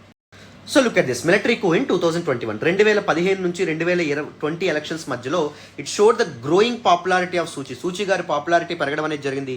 మిలిటరీ అన్పాపులర్గా మారడం అనేది జరిగింది. ఎందుకంటే people are witnessing the difference between these two regimes. అప్పటి వరకు 2015 ముందు ఉన్నటువంటి ప్రభుత్వం ఎంత అప్రెసివ్గా ఉండేదో, పీపుల్కి చాలా నార్మ్స్ రూల్స్ ఉండేది. బట్ 2015 తర్వాత ఎప్పుడైతే సూచీ గవర్నమెంట్ ఏర్పడిందో పీపుల్కి డిఫరెంట్ రైట్స్ రావడం అనేది జరిగింది, పీపుల్కి ప్రశాంతత రావడం అనేటువంటిది జరిగింది. సో సూచీ గారి పాపులారిటీ విపరీతంగా పెరిగింది. ఈ పాపులారిటీ అనేది కొనసాగితే సూచీ గారికి మోర్ పవర్ఫుల్ అయ్యి ఈవిడ కాన్స్టిట్యూషన్నే చేంజ్ చేసేస్తారేమో, లేకపోతే మా పవర్కి ఈవిడ అడ్డంగా ఉంటారేమో అని చెప్పి ఫిబ్రవరి 2021లో మిలిటరీ ఏం చేయడం అనేటువంటిది జరిగింది. డెమోక్రటికల్గా ఏర్పడినటువంటి national league of democracy party ఏదైతే ఉంటుందో దాన్ని అధికారం నుంచి దించేయడం అనేటటువంటి జరిగింది. సో ఈ పార్టీకి చెందినటువంటి లీడర్స్ ఎవరైతే ఉంటారో వాళ్ళందరినీ అరెస్ట్ చేయడం అనేది జరిగింది. సూచీ గారిని కూడా జైలుకి పంపించడం అనేది జరిగింది on the charges of electoral manipulation. ఎలక్షన్స్లో వీళ్ళు మ్యానిపులేషన్కి పాల్పడింది national League for democracy. So అందుకే వాళ్ళు గెలిచారనే ఉద్దేశంతో అనే నెపంతో ఏం చేశారు, బోగస్ ఛార్జెస్తో వీళ్ళని జైల్లో పెట్టడం అనేటువంటి జరిగింది. మిలిటరీ రీగైన్ పవర్ మిలిటరీ మళ్ళీ చేజెక్కించుకుంది because the fear that after the resounding electoral victory in 2020 2020లో కూడా నేషనల్ లీగ్ ఫర్ డెమోక్రసీ రెండవసారి అధికారంలోకి రావడం అనేది జరిగింది కదా. సో దీని తర్వాత భయం మొదలైంది. Aung San Suu Kyi may move to change the constitution, రాజ్యాంగాన్ని ఇప్పుడు మార్చేయచ్చేమో. సో కొత్త కాన్స్టిట్యూషన్ తెచ్చి మిలిటరీ పవర్స్ని, మిలిటరీ యొక్క అధికారాలని ఇప్పుడు కంట్రోల్లో పెట్టొచ్చేమో అనే భయంతో వీళ్ళు ఏం చేశారు, ఈ కూకి తెగబడ్డారనమాట. ఫాలోయింగ్ ద కూ, ఈ మిలిటరీ కూ తర్వాత Aung San Suu Kyi and several other leaders of the NLD were detained immediately. వాళ్ళందరినీ జైలుకు పంపించడం అనేది జరిగింది. And many of the leaders were still in detention. Even Suu Kyi గారు కూడా ఇప్పటికీ డిటెన్షన్లోనే ఉన్నారు. బట్ రీసెంట్గా జైలు నుంచి ఆవిడకు హోమ్ అరెస్ట్కి తరలించడం అనేది జరిగింది, హౌస్ అరెస్ట్కి తరలించడం అనేది జరిగింది. ఆవిడ ఇంటికే పంపించారు. ఇంటి చుట్టూ బందోబస్తు బలగం అనేటటువంటిది ఉంటుందన్నమాట. అర్థమైందా? సో ఈ కూ తర్వాత మయన్మార్ యొక్క సోషియో ఎకనామిక్ అవుట్లుక్ కంప్లీట్గా మారిపోవడం అనేది జరిగింది. చాలా ఇంపార్టెంట్ ఇష్యూస్తో మయన్మార్ సతమతం అవ్వడం మొదలుపెట్టింది అనమాట. Like economic downfall, complete nations economy collapse అవ్వడం అనేటటువంటిది జరిగింది. చాలా కంట్రీస్, ముఖ్యంగా democratic countries, pro democratic like countries like USA, France, ఇలాంటి కంట్రీస్ మయన్మార్ మీద శాంక్షన్స్ లేదా ఆంక్షలు ఏవైతే ఉంటాయో విధించడం అనేది జరిగింది. ట్రేడ్ శాంక్షన్స్ కానీ ఇవన్నీ విధించడం అనేది జరిగింది. ఎయిడ్ అంటే డిఫరెంట్ ఇంటర్నేషనల్ ఆర్గనైజేషన్స్ నుంచి ఎయిడ్ అనేటటువంటిది మయన్మార్కి రాకుండా అడ్డుకోవడం అనేటటువంటిది జరిగిందనమాట. ఎందుకంటే సింపుల్ అమ్మా, మనకి దీస్ కంట్రీస్ లైక్ ఇప్పుడు ద వరల్డ్ హెజ్మోన్ ఎవరు? United States of America. United States of America యొక్క పొలిటికల్ ఐడియాలజీ ఏంటి? డెమోక్రసీ, ప్రజాస్వామ్యం. సో ప్రజాస్వామ్యం అనేటటువంటిది ఎప్పుడూ సస్టైన్ అయ్యే విధంగా యూఎస్ఏ చూసుకుంటుంది. ఎందుకంటే in order to continue as world hegemon, ప్రపంచంలో పెద్దన్నగా యూఎస్ఏ కొనసాగాలి అంటే యునైటెడ్ స్టేట్స్ ఆఫ్ అమెరికా యొక్క political ideology that is democracy sustain అవ్వాలి. యునైటెడ్ స్టేట్స్ ఆఫ్ అమెరికా యొక్క economic ideology that is capitalism ఏదైతే ఉంటుందో అది కూడా సస్టైన్ అవ్వాలి. సో యునైటెడ్ స్టేట్స్ ఆఫ్ అమెరికాకి థ్రెట్ కింద ఎవరున్నారు? మామూలుగా చైనా, రష్యా లాంటి కంట్రీస్. అవి ఏం ఫాలో అవుతాయి? కమ్యూనిజం ఫాలో అవ్వడం అనేటువంటి జరుగుతుంది. సో డెమోక్రసీ అనేటటువంటిది ప్రపంచ దేశాల్లో సస్టైన్ అవ్వడం చాలా చాలా ఇంపార్టెంట్. ఒకవేళ ఒక నేషన్ అనేటటువంటిది కమ్యూనిస్ట్ దేశంగా మారితే ఆ ప్రభావం పక్క దేశాల మీద కూడా పడేటటువంటి అవకాశం అనేటటువంటిది ఉంటుంది. మీరు డామినో ఎఫెక్ట్ అనేటటువంటి కాన్సెప్ట్ వినే ఉంటారు. మామూలుగా ప్యాక్ ఆఫ్ కార్డ్స్లో, పేర్చినటువంటి కార్డ్స్లో ఒక కార్డ్ అనేటటువంటిది పడేస్తే పక్కన ఉండేటటువంటి మిగిలిన కార్డ్స్ ఏవైతే ఉంటాయో అవి కూడా పడిపోవడం అనేటువంటి జరుగుతుంది. దీన్నే డామినెన్స్ ఎఫెక్ట్ అంటాం. ఒక కంట్రీ కమ్యూనిస్ట్ దేశంగా మారినా, లేకపోతే ఒక కంట్రీలో లా అండ్ ఆర్డర్ డిస్టర్బ్ అయినా అది స్ప్రెడ్ అయ్యేటటువంటి అవకాశం ఎక్కువగా ఉండడం అనేటటువంటి జరుగుతుంది అనమాట. అర్థమైందా? క్లారిటీ వచ్చిందని అనుకుంటున్నాను. అందుకే these countries like United States of America, France, UK, pro democratic countries ఏం చేసినాయి? సో మయన్మార్ మీద చాలా ఆంక్షలు అనేటటువంటి విధించడం అనేది జరిగింది నాన్న. సో మిలిటరీ కూ తర్వాత మయన్మార్ ఎలాంటి సిచ్యువేషన్స్ని ఫేస్ చేసింది? స్ప్రింగ్ రెవల్యూషన్ అనేటటువంటిది మొదలైంది. సిరీస్ ఆఫ్ మాస్ ప్రొటెస్ట్స్ ఏవైతే ఉంటాయో మొదలైనవి. సూచీ గారిని విడుదల చేయాలి, మిలిటరీ గవర్నమెంట్ ఏదైతే ఉంటుందో దట్ షుడ్ ఎండ్ అనే విధంగా ప్రొటెస్ట్లు అనేటువంటి నిరసనలు అనేవి మొదలైనవి. ప్యారలల్ గవర్నమెంట్స్ చాలా ప్రాంతాల్లో మొదలైనవి. For example the national unity government అనే గవర్నమెంట్ ప్యారలల్ గవర్నమెంట్ మొదలైంది. సో వీళ్ళు ప్యారలల్ ఫోర్సెస్ని కూడా స్టార్ట్ చేయడం అనేటువంటిది జరిగింది. సో దట్ మనకి మిలిటరీ గవర్నమెంట్ ఏదైతే ఉందో వాళ్ళందరూ ఏం చేశారు? చాలా మందిని అరెస్ట్ చేశారు, చాలా మందిని ఉరి తీయడం అనేటువంటిది కూడా జరిగింది. 15,000కు పైగా పీపుల్ ఎవరైతే ఉంటారో వాళ్ళందరినీ జైల్లో పెట్టడం అనేటువంటిది జరిగింది. చాలా మంది సామాన్యులు ఎవరైతే ఉంటారో వాళ్ళు చనిపోయారు ఈ ప్రొటెస్ట్లో భాగంగా. హ్యూమన్ రైట్స్ వైలేషన్స్కి మిలిటరీ పాల్పడడం అనేటువంటి జరిగింది. మానవ హక్కుల ఉల్లంఘనకు కూడా పాల్పడడం అనేది జరిగింది. అండ్ దాంతోపాటు మయన్మార్ యొక్క ఎకానమీ కంప్లీట్గా కొలాప్స్ అవ్వడం అనేది జరిగింది. అండ్ దాంతోపాటు మయన్మార్ని అందరూ డిప్లొమాటిక్గా ఐసోలేట్ చేయడం అనేటువంటి జరిగింది. సో ప్రెజెంట్ వరల్డ్లో ప్రతి దేశానికి వేరే దేశం యొక్క హెల్ప్ తప్పకుండా అవసరం. ఏ దేశం కూడా వాళ్ళకు మట్టుగా వాళ్ళు బతికే అవకాశం లేదు, except for some countries like China, Russia and దాంతోపాటు నార్త్ కొరియా లాంటి కంట్రీస్. సో మయన్మార్ అనేటటువంటిది economically not that sound and దాంతోపాటు రిసోర్స్ ప్రకారం కూడా నాట్ దట్ సౌండ్. సో మయన్మార్కి కూడా వేరే వాళ్ళ దేశాలు ఏవైతే ఉంటే వాటి యొక్క హెల్ప్ అవసరం. కానీ వేరే దేశాలు ఏం చేసినాయి? డిప్లొమాటికల్ ఐసోలేట్ చేయడం అనేది జరిగింది. మయన్మార్తో చర్చలు జరపకుండా, మయన్మార్తో ట్రేడ్ చేసుకోకుండా ఇలాంటి డెసిషన్స్ తీసుకోవడం అనేది జరిగింది. అండ్ రీజనల్ లెవెల్లో regional organisations like ASEAN, Association of South East Asian Nations లాంటి ఆర్గనైజేషన్స్ అండ్ ఇంటర్నేషనల్ ఆర్గనైజేషన్స్ కూడా, యునైటెడ్ నేషన్స్ లాంటి ఆర్గనైజేషన్ కూడా ఆంక్షలు ఏవైతే ఉంటాయో మయన్మార్ మీద విధించడం అనేటువంటిది జరిగింది. ప్రపంచ దేశాలు కూడా, ముఖ్యంగా ప్రో డెమోక్రటిక్ నేషన్స్ కూడా చాలా ఆంక్షలు ఏవైతే ఉంటాయో వాటిని విధించడం అనేటువంటిది జరిగింది నన్ను. అర్థమైందా? ఇన్ని ప్రాబ్లమ్స్తో మయన్మార్ ఒకవైపు సఫర్ అవ్వడం అనేటటువంటిది జరుగుతుంది. మరి ఈ మయన్మార్లో జరుగుతున్నటువంటి ఇష్యూస్ వల్ల మన ఇండియా ముందున్నటువంటి ఛాలెంజెస్ ఏంటి? ఇండియాకి ఎలాంటి ప్రాబ్లమ్స్ వచ్చే అవకాశం ఉంటుంది? ఈ ఛాలెంజెస్ని కూడా డిస్కస్ చేద్దాం, వినండి. ద ఫస్ట్ ఇంపార్టెంట్ ఛాలెంజ్ ఏంటి అంటే సెక్యూరిటీ ఛాలెంజ్ అమ్మ. మన పక్కనే ఉన్నటువంటి మయన్మార్లో ఇంత ప్రాబ్లం, వైలెన్స్ అనేటటువంటిది జరుగుతూ ఉండడం వల్ల, ఇంత serious issues, law and order disturbance అవ్వడం వల్ల దాని ఎఫెక్ట్ దేని మీద పడుతుంది? ఇండియా మీద కూడా పడే అవకాశం ఉంటుంది. బికాజ్ మనకి north eastern states which share border with Myanmar, అక్కడ కూడా ఇన్సర్జెన్సీ, వైలెన్స్ అనేటటువంటిది ఎక్కువగా ఉండడం అనేటటువంటిది జరిగింది. సో మయన్మార్ నార్త్ ఈస్ట్లో ఇన్సర్జెన్సీ తగ్గడానికి, లేకపోతే నార్త్ ఈస్ట్లో లా అండ్ ఆర్డర్ స్టెబిలైజ్ చేయడానికి, డెవలప్మెంట్స్ అనేటటువంటిది ప్రోగ్రామ్స్ ఇది చేయడానికి మయన్మార్ స్టెబిలిటీ కూడా మనకి చాలా చాలా ఇంపార్టెంట్. మయన్మార్ ఎప్పుడైతే స్టేబుల్గా లేదో that poses security threats on India. అర్థమైందా? అండ్ దాంతోపాటు నార్త్ ఈస్ట్ ఇన్సర్జెన్సీ మీద కూడా దీని ప్రభావం అనేటటువంటిది మొదలవుతుంది. నార్త్ ఈస్ట్లో ఉండేటటువంటి ఇన్సర్జెంట్స్ ఎవరైతే ఉంటారో, ఎవరైతే మేము ఇండియాతో ఉండాలనుకోవట్లేదు, మాకు for example Nagalim issue. So Naga ట్రైబ్కి చెందినటువంటి పీపుల్ ఎవరైతే ఉంటారో, మేము we don't want to be a part of India but we want to be separated as a separate country name Nagalim అనే ఒక ప్రత్యేక దేశాన్ని మేము ఏర్పాటు చేసుకుంటాం అని చెప్పి వాళ్ళు అంటున్నారు. సో ఇలాంటి ఇన్సర్జెంట్స్ ఎవరైతే ఉంటారో, గవర్నమెంట్కి వ్యతిరేకంగా పోరాడుతున్నటువంటి వాళ్ళు ఎవరైతే ఉన్నారో వాళ్ళందరూ ఏం చేస్తున్నారు? క్రాస్ బార్డర్ ఇన్సర్జెన్సీకి పాల్పడుతున్నారు. అంటే ఈ నార్త్ ఈస్టర్న్ స్టేట్స్లో వివాదాలు, ఇష్యూస్ అనేవి సృష్టించడం, ఆ ఇష్యూస్ ఏవైతే ఉంటాయో చేసి వెంటనే వాళ్ళు ఏమైపోతున్నారు, మయన్మార్కి పారిపోతున్నారు. Myanmar is actually acting as a safe haven for these insurgents. But మయన్మార్లో స్టెబిలిటీ మెయింటైన్ చేస్తే మనం ఏం చేసేవాళ్ళం, Myanmar enforcement agencies, Myanmar military, Myanmar గవర్నమెంట్తో మాట్లాడి ఎవరైతే ఇన్సర్జెంట్స్ ఎవరైతే ఉంటారో వాళ్ళని ఇండియాకి రప్పించి ఇండియాలో వాళ్ళని పనిష్ చేయడం అనేటువంటి జరిగింది. బట్ ఇప్పుడు మయన్మారే స్టెబిలిటీతో లేదు, డీస్టెబిలైజ్డ్గా ఉంది, లా అండ్ ఆర్డర్ డిస్టర్బ్ అవ్వడం అనేటువంటి జరుగుతుంది. సో మయన్మార్ మనకు హెల్ప్ చేస్తుందా ఇన్సర్జెంట్స్ ఎవరైతే ఉంటారో వీళ్ళని అడ్డుకోవడంలో? సో అది కూడా ఒక ప్రాబ్లం కింద మనకు ఉండడం అనేది జరిగింది. అండ్ దాంతోపాటు issue with refugees refugee crisis కూడా పెరిగేటటువంటి అవకాశం ఉంటుంది. సో ఈ ఇష్యూ మామూలుగా పొలిటికల్ ఇన్స్టెబిలిటీ కారణంగా చాలామంది పీపుల్ ఇండియాకు పారిపోవాలని చెప్పి అనుకోవడం, శరణార్థులుగా వచ్చే అవకాశం అనేటటువంటిది ఉంటుంది. సో అది కూడా ఒక serious issue that creates an unnecessary burden on our resources. మన ఎకనామిక్ అండ్ అదర్ రిసోర్సెస్ మీద చాలా బర్డెన్ పడ్డం అనేటువంటి జరుగుతుంది. శరణార్థులు ఎక్కువగా మన కంట్రీలోకి చొరబడిన, మన కంట్రీలోకి వచ్చేసిన. అండ్ దాంతోపాటు there will be challenges to developmental projects. India మయన్మార్తో కలిసి అండ్ మయన్మార్లో చాలా డెవలప్మెంటల్ ప్రాజెక్ట్స్ అనేటటువంటి వాటిని శ్రీకారం చుట్టడం అనేది జరిగింది 2021 ముందు. For example Kaladan multi dimensional project కానీ, మల్టీ డెవలప్మెంట్ ప్రాజెక్ట్ కానీ, లేకపోతే అదర్ హైవేస్ని నిర్మించడం కానీ, లేకపోతే యూనివర్సిటీస్ని నిర్మించడం కానీ ఇవన్నీ ఇండియా చేపట్టింది. ఇవన్నీ ఒక్కసారిగా ఆగిపోతాయన్నమాట.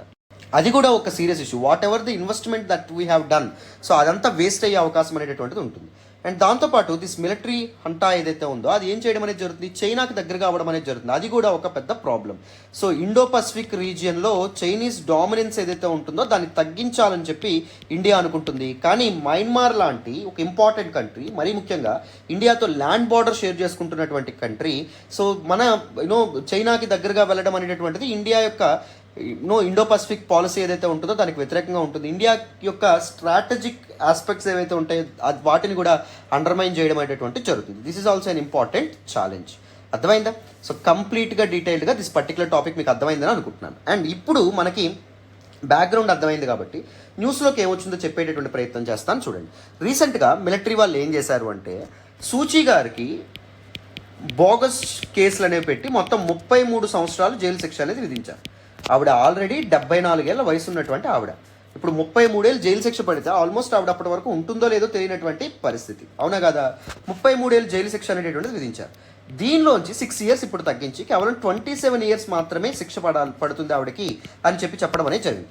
అండ్ దాంతోపాటు చాలామంది పొలిటికల్ ప్రిజనర్స్ ఎవరైతే ఉంటారో వాళ్ళందరినీ విడుదల చేయడం అనేటటువంటి జరిగింది, రిలీజ్ చేయడం అనేటటువంటి జరిగింది.